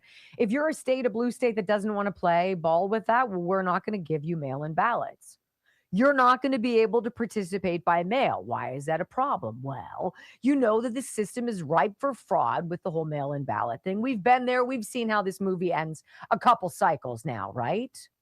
What else? They've got crappy people. They got crappy people. I don't even have to go into Graham Plattner as somebody. I mean, think about it. They have extreme candidates, progressives like James Tallarico, who wants you to believe that God is non-binary and that there's 6 genders. Then if you want to be a toaster, what the hell, you can. And he's a vegan, or he pretends that he's not. Come on. Stop it. They have bad candidates. They also don't have money. They had to take a loan, right, to get across the last election cycle. Kamala blew through it like nobody's business. And they've got nobody here in America giving them big money. Hollywood isn't writing checks, right? Everybody sees what's going on. And so where do you get your money? Enter Act Blue. Anybody who's been under a rock and not knowing what's been going on, Act Blue is basically the money mill for the Democrat Party. So donations come in. There's supposed to be these safeguards, these guide rails to ensure that the people who are giving money are actually who they say they are. But lo and behold, I know, shocker alert. That's just in breaking news. That's not really where the money's coming from. It's coming from dark money founders or funders in other countries, people like George Soros, dirtbags who want to influence our elections and basically want to destroy this country because we're the greatest place on planet Earth, period. So they call in Act Blue's CEO, this babe called Regina Wallace Jones. And this oversight hearing, they want to know, this congressional panel, they want to know a little bit about where the money from Act Blue is coming from. Jones was called to testify at a hearing titled Preventing Fraudulent Donations, Transparency, Verification, and Accountability, after she was informed by her attorneys that she may have misled Congress in a 2023 letter to Congress about Act Blue's vetting of foreign donations. One of the tactics used to make fraudulent donations is through unsuspecting individuals or Act Blue Smurfs. We've talked about them. James O'Keefe has been on it, whose personal information is used to make donations without their knowledge. So it's not their money that's being stolen. It is their identity. So some woman who's 82 years old and lives in Sheboygan has no clue at all that somebody allegedly using her name and address maintains that they've given $300,000 to the Democratic Party. And she's like, what? When people knock on her door, I didn't do that. I don't have that kind of money. Where's it coming from? Well, during this hearing, this Regina Wallace Jones CEO refused to answer a single question, pleading the fifth 22 times. What do you guys think about that? Well, I want you to hear Fox Business had Jim Jordan on. He's one of the dogs on a bone on this one. On the basic congressional hearing, what Act Blue is accused of doing to raise dark money donations for their candidates. Again, if you don't have grassroots people here in America giving money to the Democrat Party because nobody likes what the Democrat Party does, you got to get dough somewhere else. Dark money from foreign sources. Here's Jim Jordan on Fox Business. The Democrat money machine, Act Blue's CEO Regina Wallace-Jones today repeatedly took the fifth as the probe intensifies it to Act Blue. It's accused of taking in illegal donations from overseas, from foreign nationals. It's also accused of telling staffers to even take in donations from donors with fake names. House Judiciary Chair Jim Jordan, House Oversight Chairman James Comer, they've both been involved with the Act Blue probe. They sat in to question the CEO. Joining us now, House Judiciary Chair Jim Jordan. You were at the hearing. It's good to see you again. Thanks for joining us. Good to be with you, Liz. Thanks for joining us tonight. What did you make of what you heard? Will you guys be sending a criminal referral to the Justice Department on Act Blue? Justice Department's got a separate investigation. They're looking into this. We're looking into it because we may want to change the campaign finance laws to deal with what we're now discovering was going on at Act Blue. But the main reason she took the fifth, the main reason she wouldn't answer questions is because, I mean, here's the fundamental issue. Her Democrat lawyer, outside counsel, said, hey, in a memo sent to her, say, it looks like you misled Congress willfully and knowingly. And those last two words are important. That's intent. You intentionally misled Congress. That's a crime. So when your lawyer's telling that, and again, not just any lawyer, this is, as you pointed out in the clip, this is the lady who was the White House counsel for Joe Biden. So a Democrat telling a Democrat, the fundraising juggernaut for the Democrat Party, hey, you may want to correct the record. You weren't square with Congress. I wouldn't answer questions either if I was in her position. That's why she didn't answer questions. Walls are closing in. So Democrat states don't want to open up their voter rolls. Why ever would that be? Why are you unwilling to answer questions about the origins of these donations that filter through Act Blue, get laundered in capacities, and then go to the Democrat coffers so these people can remain in office, regardless of how much they suck in perpetuity? Well, Congresswoman Mary Miller asks this gal about Act Blue knowingly taking bogus donations. Now, I want you to listen, if you're listening on the radio and not watching. I want you to hear the smugness in this woman, Regina Wallace-Moore, whatever her name is. I want you to hear the smugness in her answer as she refuses to answer the basic questions. I want to take a moment to highlight a section of an Act Blue employee training document. Your company's memo states, and I quote, "If an otherwise legitimate donor uses a fake name, we would want to accept their donation," end quote. Can you confirm whether this is the advice that you give to your employees? On the advice of counsel, I respectfully decline to answer the question pursuant to my Fifth Amendment rights under the Constitution. That's not even as smarmy as it was, because she reads it and she has to say it 22 times. She doesn't ever memorize it, but she stands there very smugly before Congress and refuses to answer questions because she knows that she's busted because she's misled Congress before. Jim Jordan hops back in and he's like, look, people inside Act Blue who were supposed to conduct oversight and ensure that people weren't giving dark money, bogus money from bogus donors, they testify. They actually were pulled in here as well. And it's funny, they did the same thing that this Regina babe did. Listen. We deposed 5 people who were either fired, forced to leave, or resigned from the fraud prevention team at Act Blue. Their top 3 legal counsel people in-house and 2 other individuals. Every single one of them, guess what? They took the fifth as well. Yeah, they took the fifth. Going on here. They took the fifth combined nearly 150 times. So the question is, will lawmakers add to the investigation? Will there be another criminal referral to the Justice Department? Maybe. I mean, the question is, does it vet each and every last donation? Where does it come from? No, it sure looks like they don't, because even their board chair, Ms. Peeler-Jones, different individuals said it looks like ActBlue at a minimum accepted maybe 38 million in foreign contributions with foreign origins, I think is the term she used.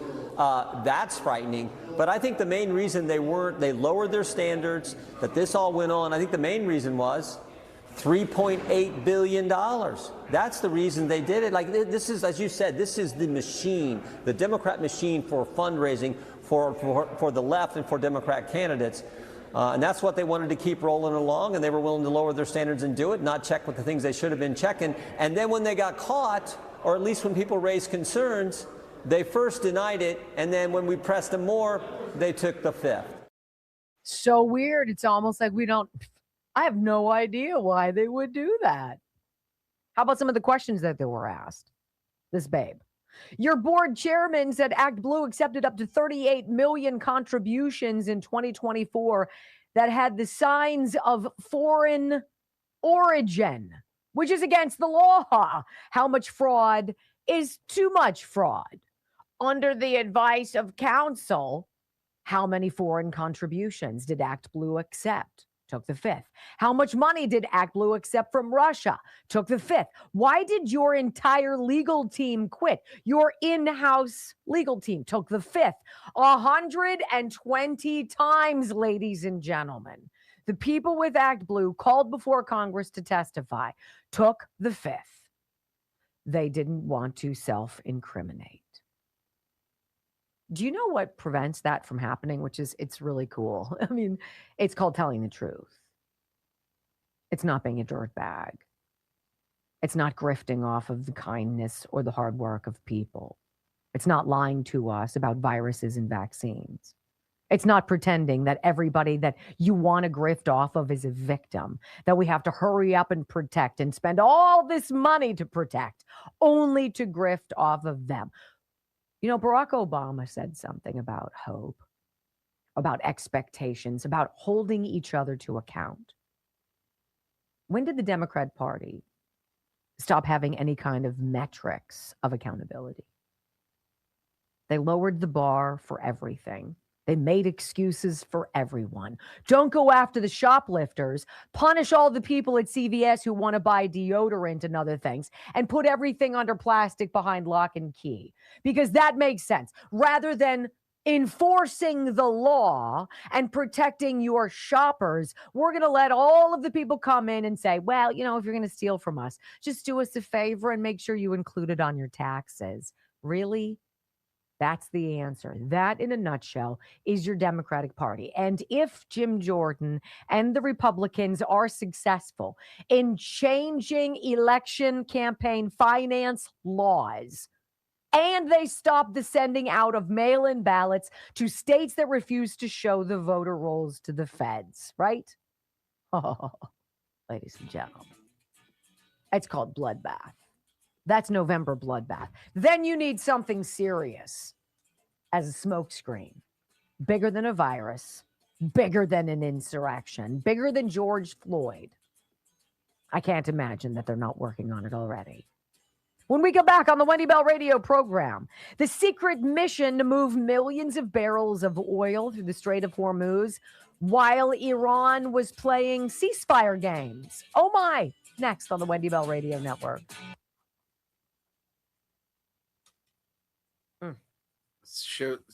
I saw a tweet or a truth from Trump. See if I can find it. That he's canceling the strikes because the peace. It's going through? Yes. Until they dick with him again. It would help to be a time traveler in that respect. Like, you know how far you have to go before it's the last straw.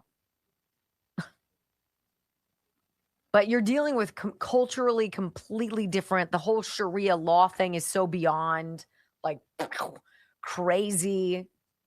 To try to get together and make negotiating with a country like that, I don't know.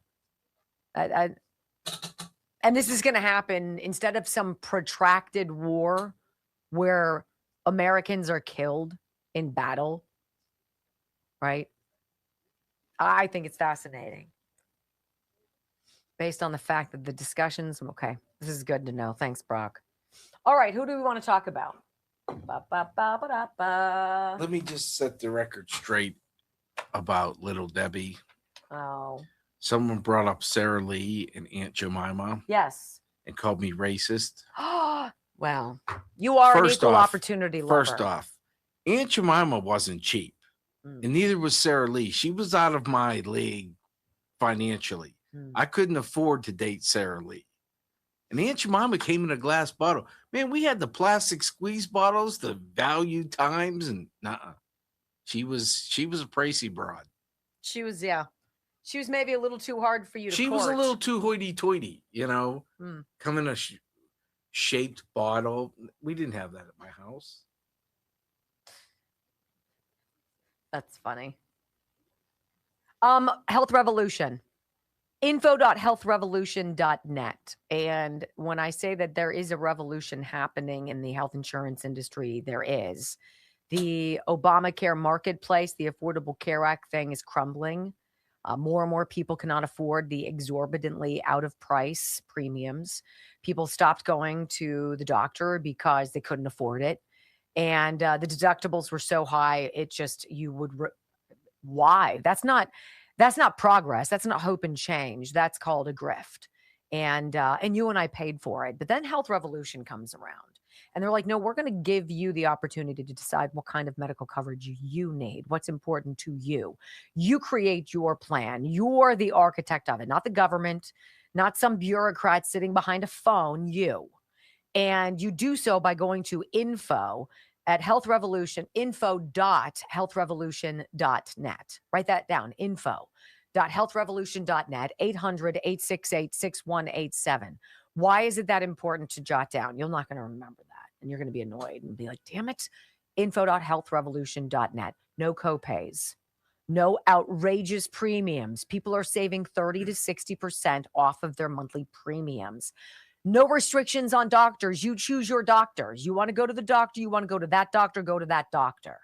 If you are under the age of 65, if you are of relatively good health, if you are a gig worker, if you are self-employed, this is for you. There's no open enrollment period. You do that when you're ready for it. They'll be there to take your call. Okay? Info.healthrevolution.net. When the Obamacare marketplace crumbles, and it most assuredly will, millions of people will be screwed, left with nothing. Don't be one of them. Info.healthrevolution.net. Is it for everyone? No. Could it be? Call.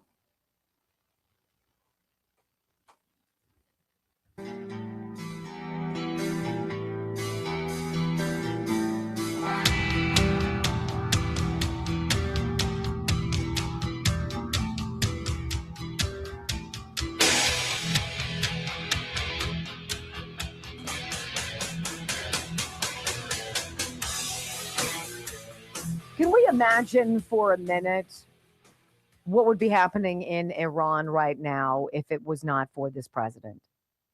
Because we wouldn't be there. If the president's words are true, and I have no reason to believe that they are not, Iran would already have developed a nuclear weapon. And that nuclear weapon would be hiding behind a shield of drones and missiles that the IRGC would have used relentlessly to bully and blackmail the rest of the world. Can you imagine? Can you imagine if it was not this president? If we look at Iraq or Afghanistan, the 20-year war, how many people did we lose? 13 casualties, American casualties out of this. 13. Each one is tragic. There is no comparison. It's like the Lincoln Memorial reflecting pool. You tell me it can't be done. It's never been done before. There's no way. And we'll make it happen. Donald Trump said something interesting the president did in the Oval Office yesterday. I don't know if he intended it to come out, but once it did, it was like, oops. And he revealed a secret mission that the U.S. apparently has been executing in the Strait of Hormuz for who knows how long, where they have been moving, 100 million barrels rather, of crude out of the strait, while Iran has been playing these ceasefire games. Yeah, we're ready to sign. Well, maybe not. Well, yeah, we are. No, really not. And all this while, they've been moving, Trump said. Listen to exactly what he said. I think it's amazing. We're taking out millions, which I'm just announcing today for the first time. But we've been taking out millions of barrels of oil, millions of barrels. Every night we took out oil. But now I'm going to tell you because they just figured it out. So now that they figured it out, I can tell you. It was very hard for me. I wanted to say it so badly, but I didn't want to ruin it. But it was very hard. But millions of barrels of oil has come out. And that's why it's at $85, $90 a barrel instead of $250. So behind the scenes, unbeknownst to everybody on planet Earth, the U.S. military has been moving oil through the strait and putting it into the marketplace so that the costs do not go sky high. And the president truths this yesterday. Last month, he writes, I directed our great U.S. military to execute a secret mission to support oil tankers and other commercial ships through the Strait of Hormuz. Today, I am pleased to announce that this effort has resulted in more than 100 million barrels of oil making its way through the strait and into the open market. More than 200 commercial ships have safely traveled through the strait. This wildly successful effort is because the United States of America controls the Strait of Hormuz, not Iran. Their military is defeated. Their economy is lost. It's over for Iran. Democrats are upset about this. How dare you move oil through the strait? How dare you bring down the price of oil? How dare you fight for people? How dare you protect the world from a nuclear-armed Iran? How dare you? It doesn't matter what it is that this president does. If he does it, it's like the worst thing in the world. And you want to slap some people like this babe. What's her name? I got to get back to my sheet because she's just a low IQ box checker. Democrat Congresswoman from Ohio, Emilia Sykes, asked a question of Energy Secretary Chris Wright about the secret passage of oil. Not, hey, this is huge news. Like, wow, this was amazing. So we do have control of the strait. What a sleight of hand that the Iranians didn't know. She's pissed. She's pissed that Trump's got another victory under his belt. Listen. Are you aware that the United States was taking millions of barrels of gasoline from Iran in the Strait of Hormuz? We are preventing the flow of Iranian oil through the Strait of Hormuz. That is not the question that I just asked you. Were you aware that the United States has been taking millions of gallons of oil from the Strait of Hormuz? Just not sure taking is the right word. We're preventing the flow of it. Well, thank you. You know what? Democrats are concerned that the U.S. is taking oil from Iran. But they're not at all upset that Iran has taken hundreds of American lives since the 1979 Iranian Revolution and the U.S. Embassy hostage crisis in Tehran. They're not at all worried about Iran's decades of attacks, the proxy warfare, the hostility towards Americans, death to America. We're not at all worried about that if we're Democrats. We're just pissed that Donald Trump is doing something that's good for America. And by golly, we got nothing to run on in November, so we hope this whole thing fails. Imagine that is your party's battle cry. Let's make America suck. Who wants some of that? Yeah, we've already lived through that. When we come back, hour number 3 of the Wendy Bell radio program. It's kind of a scumbag Olympics. Who wins, the CDC and the FDA? Or what's his face? Bill Gates. Oh my. Next. I have to go to the bathroom. I'll be back.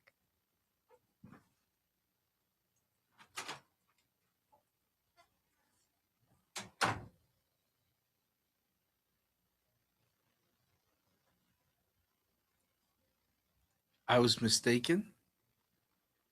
Apparently, Mrs. Butterworth came in the glass bottle.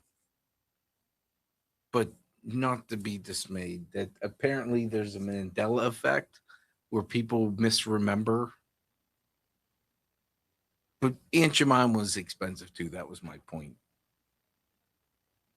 But I didn't date Mrs. Butterworth either.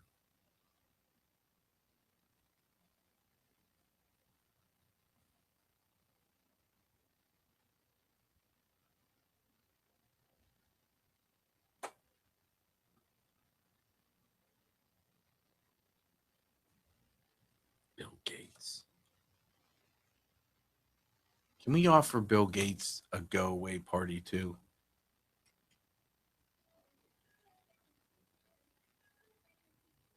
Bill Gates needs to go away.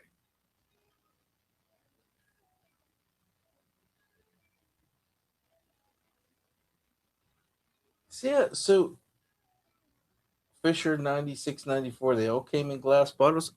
Back in the day, I thought they did. Maybe they didn't. I just knew the glass bottles were more expensive than the plastic bottles. We didn't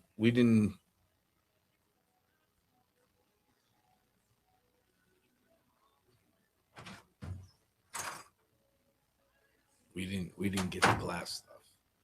Cans. I can't imagine telling my parents I wanted bottled water when I was a kid. Oh, how'd that go?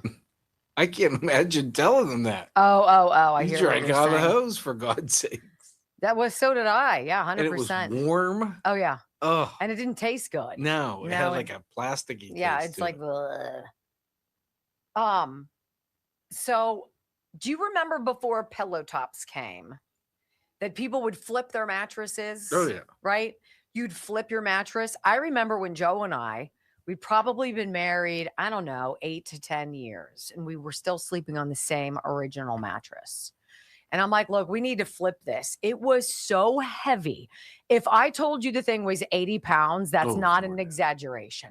Did you know your skin cells, right, get into the mattress and it gets to be exponentially heavier the longer you have it? If that's not enough to gross you out and be like literally go to your mattress if it's been 8 to 10 years since you've gotten a new one and try to lift it up. It's impossible. It's ridiculous, right? This is what I like about Ghost Bed. Ghost Bed comes in a box, long box, right?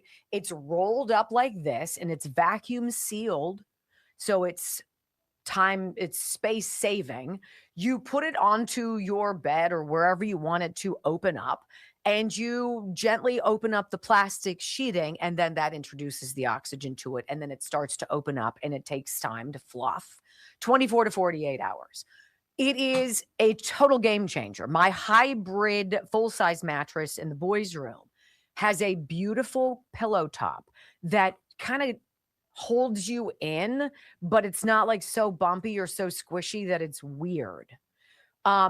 It's a cooling design. Every single mattress at Ghost Bed is intended to keep you cool. So it traps the heat from your body. It dissipates the heat from your body. You get rid of it instead of a normal mattress that holds it in. And so you kind of like cook in your own heat.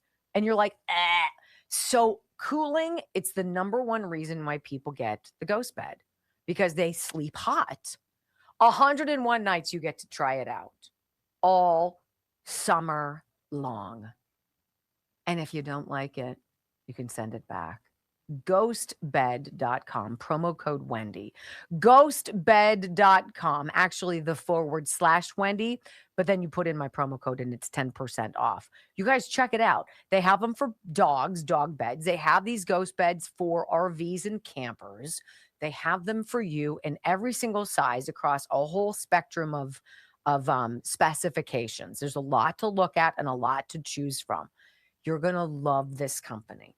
And if you want, you can even pay for them to come for them to be set up at your house so you don't have to horse around with it. Well, tell Demanda she's looking for a bed. Oh, is she? She better get a Ghost Bed. I'm just saying it is a really comfortable design, and you do not cook. You do not cook. And I have to flip my pillow over constantly because I just roast. My body temperature is hot. Did you just make a vomit noise? No, you did. I heard it. You went. Coughing. That's so rude. Not very friendly. But I at like all. how Demanda sort of shifted the blame when I said, "Hey, then get a ghost bed." Yeah. She's like, "I sent Ryan the link. He's checking it out." Well, get off the duff there, Rye. Yeah. I mean, come on. What really? Like, you don't have the final say? How about disinfect with Sniper? You can kill those cells and bed bugs in your bed with that. I'm telling you, disinfectwithsniper.com. I use it on everything. I use it on everything. And my kids have now found it. I use it on the dog. You do? I spray them every once in a while, yeah. Yeah, I spray the area where Murphy lies next to me. I'm like, it smells like dog. And then it smells like Sniper. And I'm like, much better. It's so much better. Spray the bottom of your shower. Spray your shower. Clean your shower. Spray your with it. shoes. Spray your shoes. Anything that gets stinky or smelly. Kitty litter area. If you have a trash can where you put your dog poop after you pick it up on a walk. Oh my gosh, spritz it. Your garbage cans, your toilet seat, everything. And it's all sorts of great Father's Day stuff on there right now. Hunt Chef spices, the 250 flag, all of it. Disinfectwithsniper.com. Such a great company. You're going to love them. Let the dog go in the neighbor's yard. I don't have to worry about that. No, you don't. Yeah. No, you don't. Do? Look at this. You guys see this? The neighbor's yard is just fine for the dog. Shush. Do you guys see this? 5. How could we miss it? 3, 2, 1. Wendy Bell, America's anchor mom, fighting for America 1 hour at a time. Welcome to the family. We're going to win so much. We're going to win at every level.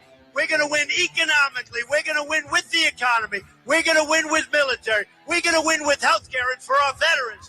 We're going to win with every single facet. We're going to win so much, you may even get tired of winning. And you'll say, please, please, it's too much winning. We can't take it anymore. Mr. President, it's too much. And I'll say, no, it isn't. We have to keep winning. We have to win more.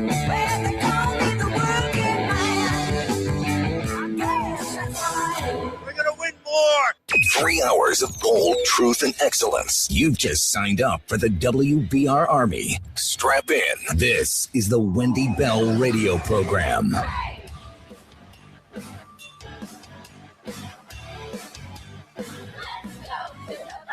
Welcome back. Hour number 3 of the Wendy Bell radio program is live. You know, I speak to you commonly during this program about that period of American history called COVID. Because I think every now and again, whether it's war or it's some kind of a natural disaster, whether it's an earthquake or it's a tragedy like 9/11, something happens that forces you to stop whatever it is you're doing and to start paying attention in a way that you were not. I think 9/11 did that for a lot of us. And I think we could talk about a lot of different conspiracies about 9/11 that are probably conspiracy facts. But I'll never forget the images. Remember from New York? Do you remember how the people walked around covered in the dust when the towers fell? I remember calling my mom and dad on the West Coast. I was here in Pittsburgh, and I had just filled in on the morning news for the first time, and the first plane hit. And I remember rushing off of the set and calling my mom and dad. This is before I had a cell phone. And waking them up at 5 a.m. and saying, wake up and turn on your TV. I remember when Ronald Reagan was shot. I remember when Karen Carpenter died. Weird things that you remember that kind of stop you and force you to pay attention to what's going on. But when you fiddle with people and you don't tell them the truth about something medical, about something potentially deadly and contagious, and you do that on purpose to make money, regardless of what happens to people in the wake of your decision, it changed me. It changed me. And it made me very bitter. And I became very dogged about fact checking these breathless breaking news, updates. The radio station where Brock and I met and worked, he'd been there for 20 years or whatever it was. And I was just new. And every hour on the hour, there was some breathless, 4 more people have died, 18 more people are infected. Oh my gosh. It was calamitous. And I was absolutely stunned. I'm like, what is going on? It was all so wrong. And it just didn't make sense. And it was unpopular at the time to talk about it. We need everybody to be together on this. Don't you dare talk about conspiracy theories. And I'm like, I'm not talking about conspiracy theories. I'm just thinking it's really weird that the governor of Pennsylvania and the health director or the health secretary are trying to tell everybody to stay home and to be wholly unhealthy. Don't go outside. Don't get exercise. Don't go ride your bicycle. Don't go walk in the park. Don't breathe fresh air. God forbid you should get some vitamin D from the sunlight. They wanted us all to be vampires, to be hitting the bottle, smoking weed, putting our children and women in danger because of so many men, perhaps, who might be unsafe while trapped in the house with, remember? And we caught on to the grift early on, and we paid attention to what was started as cajoling and suggesting to then almost bribing. But if you get this super secret shot, it all stops with you. It's perfect. It's great. Get it now. And we watched the videos that came out that Twitter rushed to censor and shut down. Remember the page died suddenly? I do. And it was one clip after another clip after another clip of people in positions of public speaking, news anchors, reporters, meteorologists, athletes talking, and then just gone. Some of them dead. And we weren't supposed to talk about that. There's been one man who has been dogged beyond all others, and his name is Senator Ron Johnson. We had him on the show. It's his legacy, I believe, to expose what the CDC and the FDA and all of these people at these pharmaceutical companies knew when they lied to you, when they told you it was safe and effective and that you had to do it. And if you didn't do it, well, then you couldn't live a normal life because you weren't worthy of the rest of us. He's been saying some things lately, making the rounds. He will talk to anybody who will listen, because he needs everybody to understand. Fauci and company knew in March of 2021 that the jab had an outlandish number of side effects, but they buried that information from the world, and they lied to our children, and they locked up our grandparents in nursing homes so they could die terrified all by themselves. Listen to Senator Johnson as he's imploring everybody, wake up. Don't bury your head in the sand. This cannot ever happen again. Can you imagine being a parent who listened to Peter Marks and Anthony Fauci and President Biden, say this is a pandemic of the unvaccinated. These injections are safe and effective. The adverse events are rare and mild. And so you listen to all that. And then you had your child vaccinated because you didn't want that child to get COVID and then pass on to their grandparent and kill their grandparent, because that's what they're being told.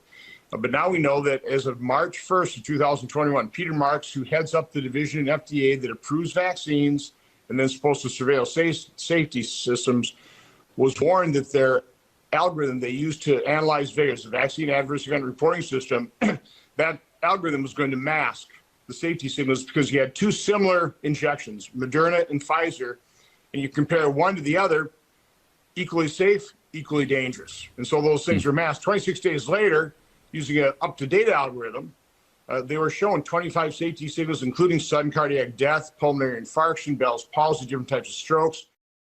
And they hid it. They sat on it. They didn't tell the truth. They lied. Sort of akin to taking the fifth if you're Act Blue's CEO, but just far more hideous.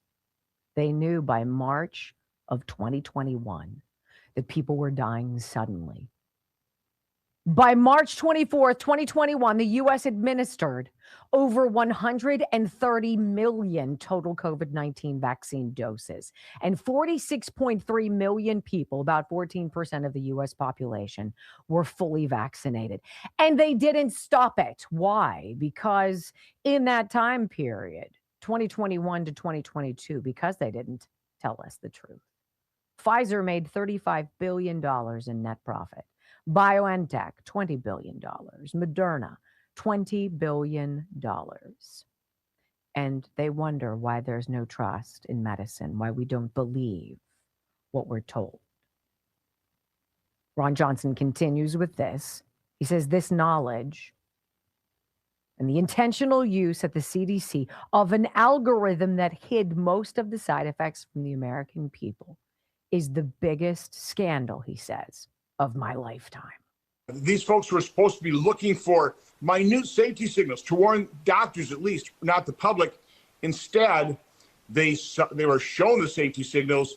They denied them. They ignored them. They lied to the American public.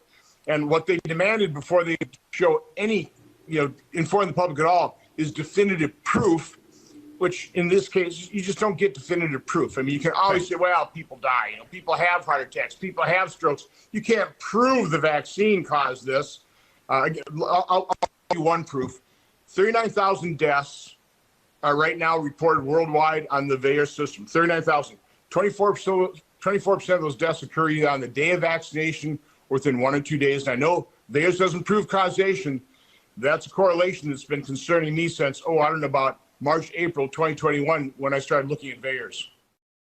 They started looking into some of the known side effects that they didn't want you to know about. Nobody talked about this on the evening news because they didn't want you to see the 9 pages, single-spaced, of things that had been reported to them. They didn't want you to know that if you took that shot, one of these single-spaced 9 pages of side effects could affect you or someone you love. And to this day, if you want to find this online, good luck. So who is the bigger scumbag today, if it is an Olympics of sorts? Is it Big Pharma, Big Medicine, CDC, FDA, Fauci, all of them for knowing damn well what was happening and lying to us about it and forcing more vaccines? Or was it Bill Gates, who suddenly now wants to be super duper helpful with the House Oversight Committee regarding Jeffrey Epstein? I sure hope I can help, he said yesterday. Well, let's listen in and see if he did. Next on the Wendy Bell Radio Network. Now you can find that on the locals page. I bookmarked it and I printed it out right away because I was like, they're gonna take this out. They're gonna not allow this to. I hunted and pecked and found a 38-page document and read every single page, scrolled through it, and then I hit that. And I was like, oh, what? I remember telling Brock my hands were shaking. So on the locals page, pinned. Locals.com, Wendy Bell Radio. Okay. Yeah, you don't even have to pay. It's free. Okay. 194. Mm-hmm. I'm not saying anything about it. It is what it is. At least me no option. To do what? Uh-oh. Is it chilly in there? Are you making this as an excuse? No.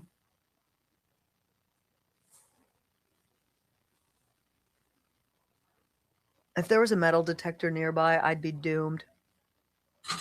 Doomed, I say. Some people have hip transplants or hip replacements. I just have bobby pins. all over the place. Okay. How you doing? I feel much better now. All right, let's see it. Let's see what you got, babe.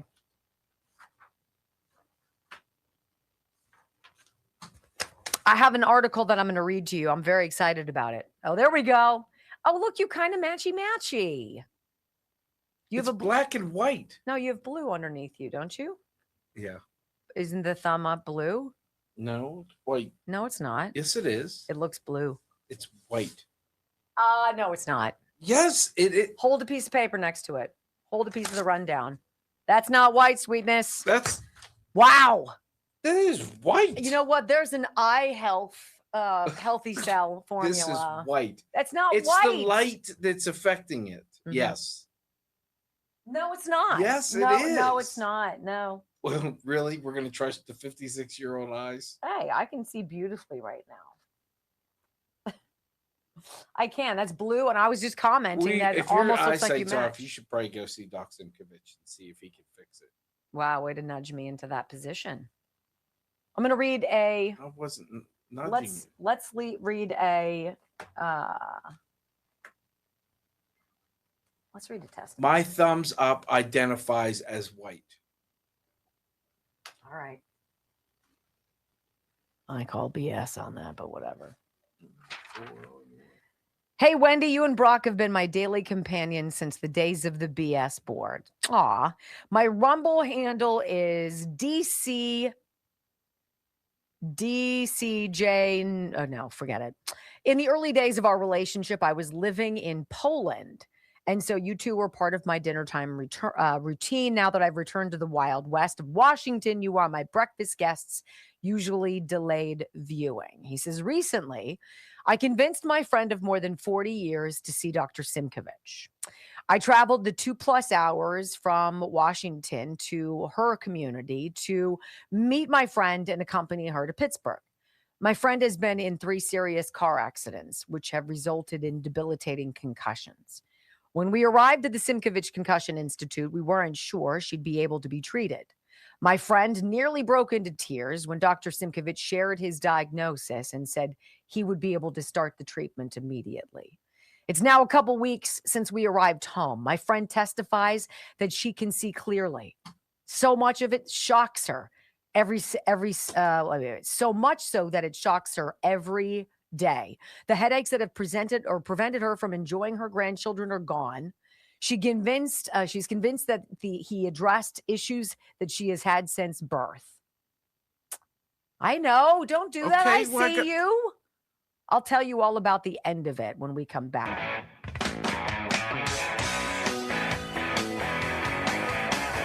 All right. So Jeffrey Epstein has popped his head into the discourse today. I mean, not him. Do you all believe that he's dead? I don't believe that. I'm not so sure I believe that. I don't believe anything that's come out of that prison, any of the stories that have come out. And why am I super suspicious of this today?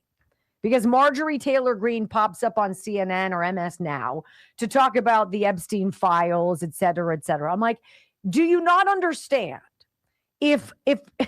If you don't think we know everything there is to know about the Epstein files, there is a deep, dark web of something going on in this country. Whether it's human trafficking, which I believe it is, it's the whole child abuse, suck them into this sexual slavery and servitude idea. Nobody wants to wrap their mind around that. But Jeffrey Epstein is going to be the scourge, the piñata that we're going to hit for a while. I find it interesting that Bill Gates, who was buddy with him, right? Quite a bit. Now all of a sudden is like, you know what? I really saw no signs. I knew nothing about his past. This guy at the time was the richest man in the world, Bill Gates. And he's expecting us to, of course, not believe that he didn't know anything about Epstein and his, dalliances raping children. Let's hear Fox tell us the story of Bill Gates testifying voluntarily, he's quick to tell you. And he's super hopeful that whatever he can do, whatever he can glean for the committee will lead to justice for the victims who need it. Listen. Bill Gates just testified before Congress on his relationship with Jeffrey Epstein. Christina Coleman with the story. Christina. Hi, Jesse. The Microsoft co-founder testified before the House Oversight Committee. He says he recalled being aware that Epstein had faced prior legal issues, but did not fully understand the extent of the crimes he committed. He also said he was thankful to testify before the Oversight Committee. Glad to be here voluntarily to testify, to help with the committee's work. I'll start with an opening statement in the hearing room. I hope my testimony is helpful to the important work of the committee to find justice for the victims. Thank you. Right? What did you just hear? I'm here voluntarily. I'm not being, nobody says I did anything. I mean, my wife dumped me because I was doing something. But no, seriously, I had no idea what was going on, but I'm super glad to be here. I'm just as surprised as everybody else. I mean, once I found out, of course, I severed all ties, and I'm super hopeful that there's justice, because by golly, that's what we need in this country. Who's buying that? Anybody? Bueller? This is the part where things get a little hairy. How about the email that Jeffrey Epstein sent Bill Gates talking about the prescription for Melinda Gates, who Bill was ostensibly cheating on and was giving an STD. He was worried that he had contracted a sexually transmitted disease, and he wanted to, like, prophylactically and without her knowledge give his wife Melinda treatment so she wouldn't get itchy and scratchy too. Listen. Gates also addressed a draft Epstein email accusing him of getting a sexually transmitted disease from Russian girls and asking for antibiotics to secretly treat his then wife. A Democratic congressman in the hearing addressed the emails, telling reporters, quote, Mr. Gates does believe that Mr. Epstein would write emails that were oftentimes untrue. He denies, obviously, some of those claims, and he felt that Mr. Epstein would write an email to himself and just say things that were not true. Gates also said that Epstein knew that he had been unfaithful in his marriage and had tried to use those details about his affairs as leverage to further his agenda. Oh, he was squeezing me. Jeffrey Epstein, he was blackmailing me. That's what he was doing. Okay. You got an STD. You think that Jeffrey Epstein was just joking and he was writing to you about your prescription that you were certainly hot and heavy if you read the email to receive, and you were super worried that on the DL you had to get something to sprinkle into your wife's drinks so she wouldn't get it too? I mean, if only you had known Hunter Biden at the time. I mean, you guys could probably have gotten like a 2-for-1 discount. I don't know. He wants you to believe that. He thinks that that's a reasonable. You know, for far too long, people with money have gotten away with everything in this country.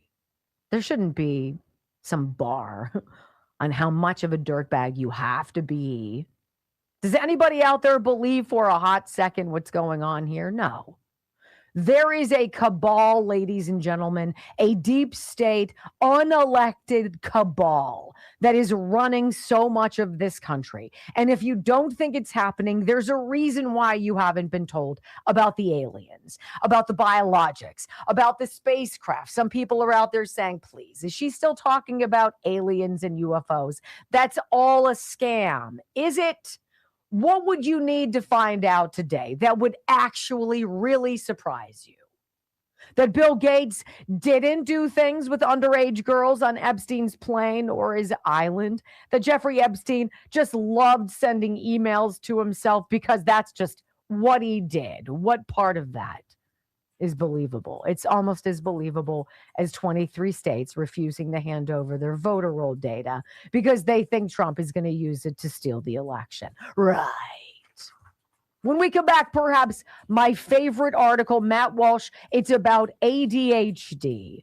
How many of you have fallen for it? Next on the Wendy Bell Radio Network. Simkovich Concussion Institute. Needless to say, her vision has cleared. Her headaches are gone. The fog she was in has evaporated. She's reclaimed control of her life. She does not feel anxious, and she's not feeling like she's lost control of who she is. SimkovichConcussionInstitute.com. SimkovichConcussionInstitute.com. I personally would want to call.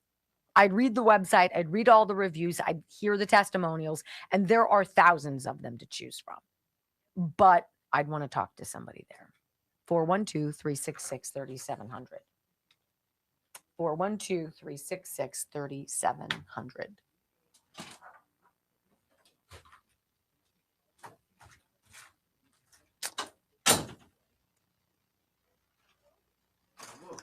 White. Come here.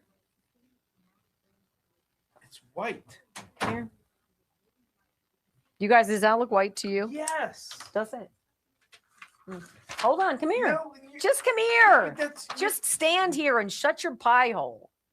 I'm sorry. Yeah, that's Let's. white. Oh, it's paper white. this Is that like I only did it for a little bit? I didn't inhale. It was only a little bit. I didn't inhale. Yeah, I didn't inhale. That's all good. It's not white. It is white. It's not white. Go What ask color is it? Maureen. It's blue. It's powder blue. Or is Maureen the final? Yes. Yes. That's not right. He's so insistent. Now he's asking our colleague over here. Whatever. We all know that's the truth. I'm super excited about this. Purins Hydrolift. I'm going to tell you what it says. Volumizing care for dry and lifeless hair. Boosts volume while keeping hair soft and lustrous for any occasion. A vivacious volumizer that nourishes dry ends with the power of wheat protein and betaine. B-E-T-A-I-N-E. What's that? What is betaine? What is betaine? Betaine? What is that? What'd she say? She said it is a gray white. It's not a white. It's like a gray white. Okay, whatever. Whatever. Whatever. Wait a second. When I left, I said, "Is she the final?" And you said yes. Okay. I can't even. It's betaine. Betaine? Betaine. Who would ever pronounce that word? Ever. I'm the weird total goofball who has to read about this. All right. This is an article that I have been waiting for probably a month and a half. Matt Walsh over on the Daily Wire. If you don't have a Daily Wire subscription, he's the one to get it for. I'm not a big Ben Shapiro fan. I'd like to pluck his eyebrows for him. I know, catty, right? Huh? I like Matt Walsh. Yeah, I think he's great. And he makes just good common sense arguments, but he's a very effective communicator. And he picked up on something about ADHD. Now, do I believe that some people have the inability to sit still? Yes. Do I also think that kids, and Brock called it, ants in the pants? You have ants in your pants. I remember being in church as a little girl and thinking I was going to jump out of my skin because I couldn't sit still for one more second. It was too much, right? And it's a part of life. But the ADHD drugs and diagnoses, they follow the same pattern as COVID. They follow the same pattern as everything that we've talked about today, right? We're going to use something, we're going to create something that we can then grift off of. And then many years down the road, when we're about done grifting, we'll come clean and be like, yeah, it really wasn't a thing about that. And you're Then like, they can't get off of it. yes, and it's dangerous.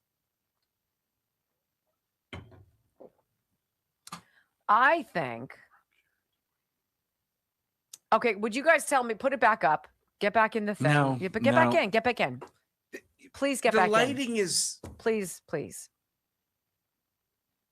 Please do this. All right, somebody tell me. They're going to take your side. I don't think they're going to take my side. They tell Yeah, the they truth. will. No, they're not sycophants. You know, they think for They're going to themselves. take your side. Well, if I'm right, if it appears that I'm right, You're yes. not. Hold on. I need to get a quick tan. That'd be like saying now you're tan. I am. I know, right? Oh my. A little dab will do you, babe. It's white, very light gray. See, it's not blue.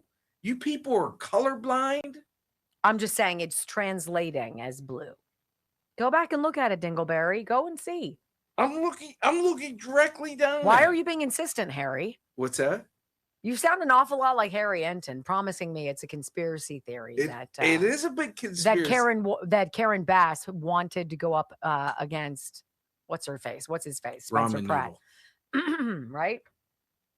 I'm gonna look even right now. It's blue. It looks blue. Everybody paying attention knows that it's blue.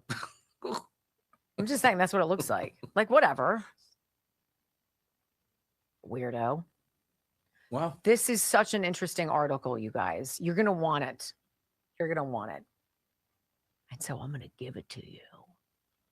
Okay, everyone out there saying it's blue. Powder blue? I want to see it in the comments. You're just wrong. So he's white privileged. Okay, you're right. Myron says Brock is okay white with privileged. your wrongness.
While and it makes me so angry, and so I have to sprinkle it on you. You know that's what I do. Welcome back to the Wendy Belt Radio program.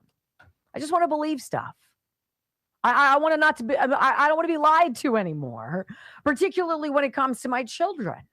So this is an article from DailyWire.com. Matt Walsh wrote it. He's fantastic. He's worth the subscription just himself.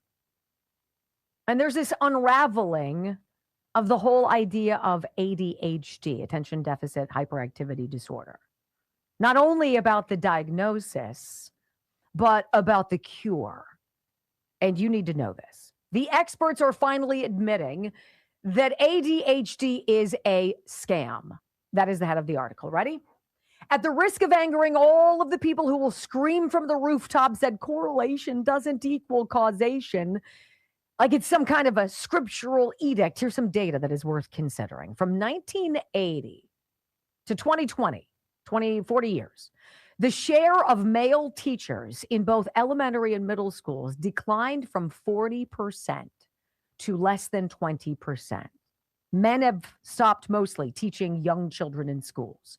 And during the same period, as men have abandoned elementary schools, there's coincidentally been another major change in childhood education. Everybody is being diagnosed with ADHD. More than 21% of 14-year-old boys in this country now supposedly suffer from this condition. The number goes to 23% for 17-year-old boys. As a result, prescription for drugs like Ritalin and Adderall have skyrocketed from 2012 to 2022. The total number of prescriptions for stimulants to treat ADHD increased dramatically by nearly 60%. Boys between the ages of 10 to 14 were the demographic that saw the highest increase in these prescriptions. For decades, you've been instructed to believe there's no significance to this correlation whatsoever. As women increasingly enter the workforce and replace men in teaching jobs, we're not supposed to draw any conclusions about how the behavior of male children is now being addressed. The truth, we've been told, is not that a feminized education system has increasingly punished normal male behavior it doesn't understand. It's not that schools have lost their capacity to educate male students. It's not that smartphone use and electronics in general have become distractions teachers have been unable to control. Instead, we've been led to believe that, in truth, boys have suddenly become afflicted with a severe psychological disorder. There's no objective, biologically based test for the disorder, but nor can anybody point to a specific gene or pathogen that might cause it. But the scientific consensus for many years now has nevertheless been clear. ADHD, they've said again and again, is real. And the way to treat it is to give children speed in the form of drugs like Ritalin. Well, the science behind the theory of ADHD isn't simply underbaked or inadequate. It's comically useless to the point that it's obviously fraudulent. To give just one of many examples, a few years ago, researchers at the University of Central Florida conducted this grand experiment where they put a child in front of a computer, right?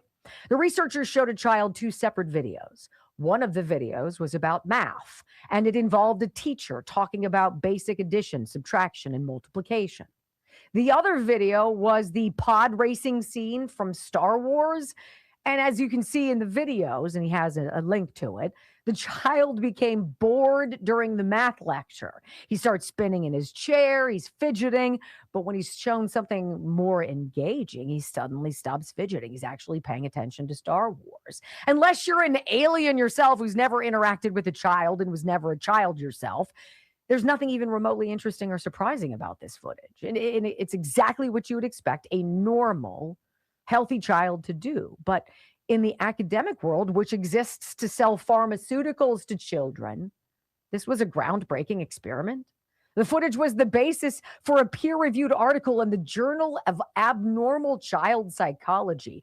The University of Central Florida bragged about their findings with the headline, "ADHD kids can be still if they're not straining their brains." The conclusion was that ADHD is a nefarious disorder that's only triggered by cognitively demanding tasks, and that we need to be vigilant of ADHD whenever children have to use their brains in specific ways.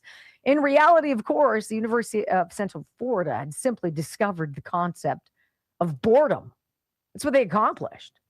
It'd be like discovering that children prefer ice cream to broccoli and then announcing you've identified a new major psychiatric disorder. It's like doing a study to discover that children are more excited about opening presents on Christmas than they are about doing their chores, and then concluding that there must be some previously undetected mental illness infecting every child on Earth. Well, you multiply this garbage study by about 10 million, and you get the sum and the substance of ADHD research over the past few decades. None of it is legitimate. As a result, we've all been waiting for the moment when, at long last, the medical establishment and the mainstream media will finally acknowledge that none of the science is legitimate, because when that happens, millions of children will be spared these damaging and grossly unnecessary ADHD drugs. This week, that moment has belatedly arrived. The New York Times Magazine just published a lengthy article entitled, "Have we been thinking about ADHD all wrong?" It's important to note at the outset that this article is not the result of some new discovery with the New York Times Magazine, any kind of groundbreaking research. Instead, the piece is a collection of existing studies about ADHD, some of them dating back more than a decade, along with testimony from researchers who, in the past, were some of the leading voices promoting ADHD medications. And now these researchers would like you to know, well, they've changed their minds because after thinking about things for a little while, they realized they were completely wrong. The article opens by discussing a researcher named James Swanson, who conducted a famous experiment in the 1990s that tracked 3 groups of students over a long period of time. One group of students received drugs for their alleged ADHD. Another group received behavioral training, and a third group got nothing. After a little over a year, the study supposedly showed that the kids who received Ritalin were doing a lot better than either of the other groups.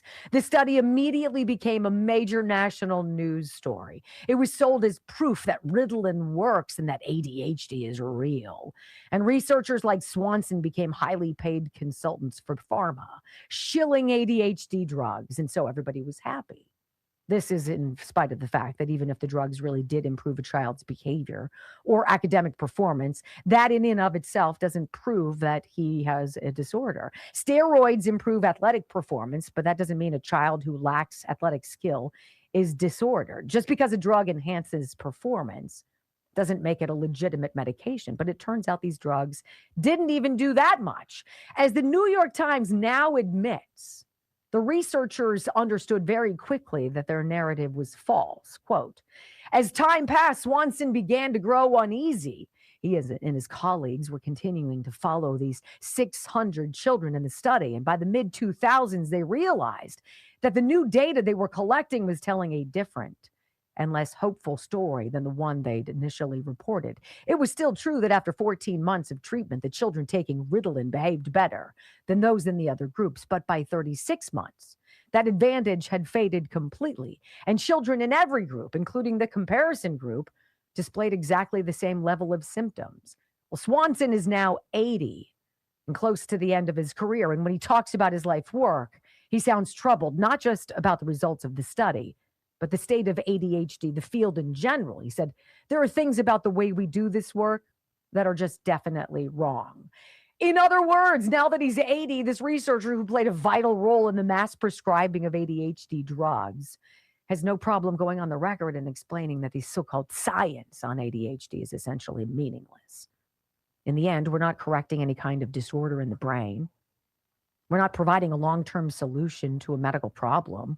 We're just giving children amphetamines, which have the predictable effect of artificially stimulating their brains so that they seem less bored, while introducing a whole host of catastrophic side effects that we'll discuss in a moment. And like all drug highs, eventually it stops working and reality sets in. And these top scientists are all now admitting this. It's not just James Swanson who's recanting his old research on ADHD. Other neuroscientists are doing the same thing. Leading experts who claimed years ago that research proved ADHD alters the brain, but now they're coming forward and saying, yeah, about that. Not really. How about the side effects? Children who took Ritalin for an extended period grew less quickly than the non-medicated children did. By the end of those 36 months, subjects who had consistently taken stimulant medication were, on average, more than an inch shorter than the ones who had never received medication. Many of the scientists in the study assumed that this height suppression in childhood would be temporary, that the shorter children would catch up during adolescence, but it never happened. The height gap remained. And amphetamines can be powerfully addictive. Last year, a study in the American Journal of Psychiatry found that even a medium-strength daily dose of Adderall more than tripled a patient's likelihood of developing psychosis or mania. And so at the end of this lengthy article, the only winner in this process, as always, has been the pharmaceutical industry, which has convinced millions of parents to buy their drugs and medicalize a completely normal part of the human condition. These are all points that some of us have been making for years, even decades. We were shouted down as science deniers, but now we get the inevitable missive in some corporate media outlet unceremoniously announcing that the people they defamed and insulted were actually right all along. That's what this New York Times article amounts to. I get no pleasure out of reporting it. I find it infuriating. All of you can do is, going forward, treat the self-described experts in the field of psychology with maximum contempt and skepticism, especially when they're trying to convince you to drug yourself or your child. Just be prepared for the inevitable backlash that will follow when you don't go along with the next wonder drug they're pushing for you or your child. First, they'll call you a science denier. Then they'll try to censor you on social media. And then many years later, without giving away a dime of the money they've made from their fraud or suffering any of the consequences whatsoever, they'll tell the New York Times that you were right all along. Interesting how it begins with the erosion of men in the classroom. Men know how to deal with boys. Apparently, a lot of chicks don't. When we come back on the Wendy Bell radio program, it's the statistical impossibility of LA's mayor's race. You know, the one that Spencer Pratt lost and he should just walk away from. That one? Yeah, that one. Next.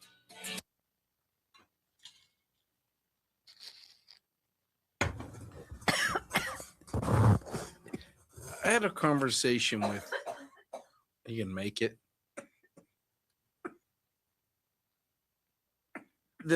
I think the biggest problems with these medications is that you lose your baseline. I had a conversation with a young lady who was on that stuff, and I said, "Well, how do you know how you'll react? You don't know what you if can you handle." go off of it. What's that? What do you mean you'll react? What if you go off of it? Yeah, like I you didn't don't know what you're basing. Your only knowledge of how you react to certain situations are on this drug. How do you know if you can handle a situation and you're not drugged? I have.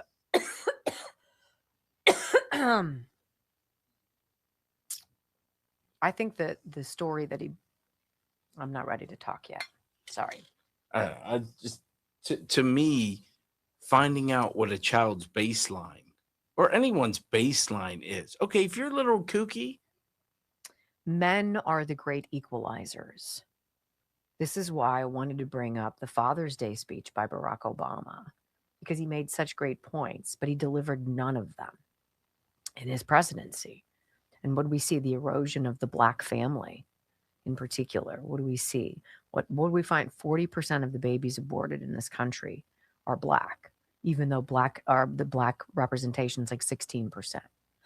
40% of the abortions. 40% of the abortions Well, are Black babies. Not just that, when the government starts paying you to be a single mom.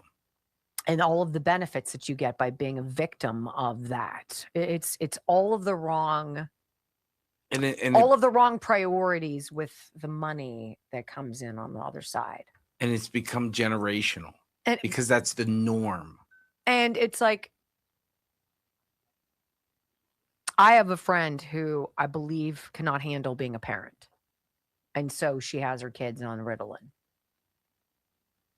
It's like when men left the classroom, and if a man goes up to it, see, we put our boys in all boy Catholic school, high school, and there's women who teach there, but it's primarily men. Men don't F around. And they don't care what mommy thinks. Men are like, this is the deal. Get your ass in your chair, knock it off. And boys respond to men the way Iran responds to destruction. Right? They respond. And when the men are washed out of the classrooms, women can't handle the boys who are just being boys, knowing a thing or two about boys. And so everybody's got to have ADHD. We'll get everybody medicated so I have an easier job controlling my class. You know what my ADHD medicine was? An ass whooping. If I was told to sit still, this is what Carmelo Anthony didn't learn. Thank you. It's called consequences. Yes. Sit still. Stop moving. Mm-hmm. And you didn't stop moving. You got your ass beat. You didn't listen to your mother. You got your ass beat. I didn't fear my mom. No. I feared my dad. I feared my parents in different ways. I didn't. The disappointment, guilt for my mom, No just doubt. to, No doubt. straight up whooping. But the God, men are so freaking important. You're so important. Thank you. I know. I love men. And you guys, quite frankly, especially the white man, has gotten the shaft lately. And you know what,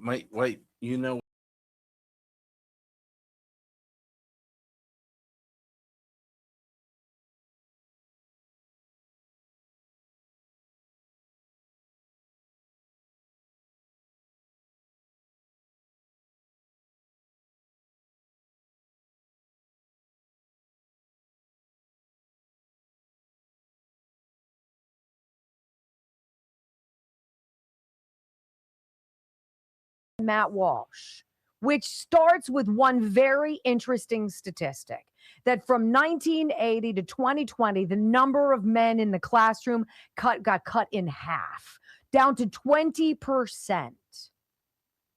And so all of a sudden, female teachers are having a hard time controlling their primarily boy students. Boys and girls are different. Oh, I didn't know that. I thought you could be, whatever you wanted. You can identify as anything. Men, you are so important. You are the glue. You're the force. You're the muscle. You're all of it. And women have done a great job fudging up so much of this country. The white college-educated liberal chick, the scourge of our society. I stand by that. Washington Times had a great article. I wanted to read it to you guys because it's about how ridiculous this LA mayor's race is, right? Never in history has the third place candidate come back in the last minute and overtaken the second place, right? Doesn't happen, except it did in LA. Washington Times headline: the statistical impossibility of LA's mayor's race. Democrats just stole an election, is what it says. ChatGPT could not find one example in American history of a third place candidate surging days after an election to overtake second place. Yet that's what we're seeing in the LA mayor's race. Democrat socialist Rahman besting reality TV star Pratt over the weekend. This is last weekend, obviously, possibly edging him out of the runoff for mail-in ballots arriving before the election. Karen Bass, the mayor, received 38% of the vote. Pratt received 28%. Ms. Rahman received 20%. Voter turnout for Ms. Rahman on June 2nd, the day of the election, was so tepid that she gave a concession speech in which she sobbed to her family and her friends for having failed. And then something miraculous happened. Shazam, a surge in Ms. Rahman's popularity that was not observable before or on June 2nd. She collected 37% of the mail-in ballots that arrived after the election, a 17% surge, besting Mrs. Bass's 30%, a 3% drop from the pre-election mail-in votes, and Mr. Pratt's 19%, which represented a 9% drop. Just to be clear, mail-in ballots that arrive after June 2nd drop for everyone except for the person Democrats needed to defeat Mr. Pratt. Ms. Bass stayed around 35% of the vote nearly the entire time. The only wild change was between the number 2 and number 3 candidates. It's simply not mathematically or statistically realistic. The left is telling us the Democrats vote late by mail. It's just the way they do things, which is true.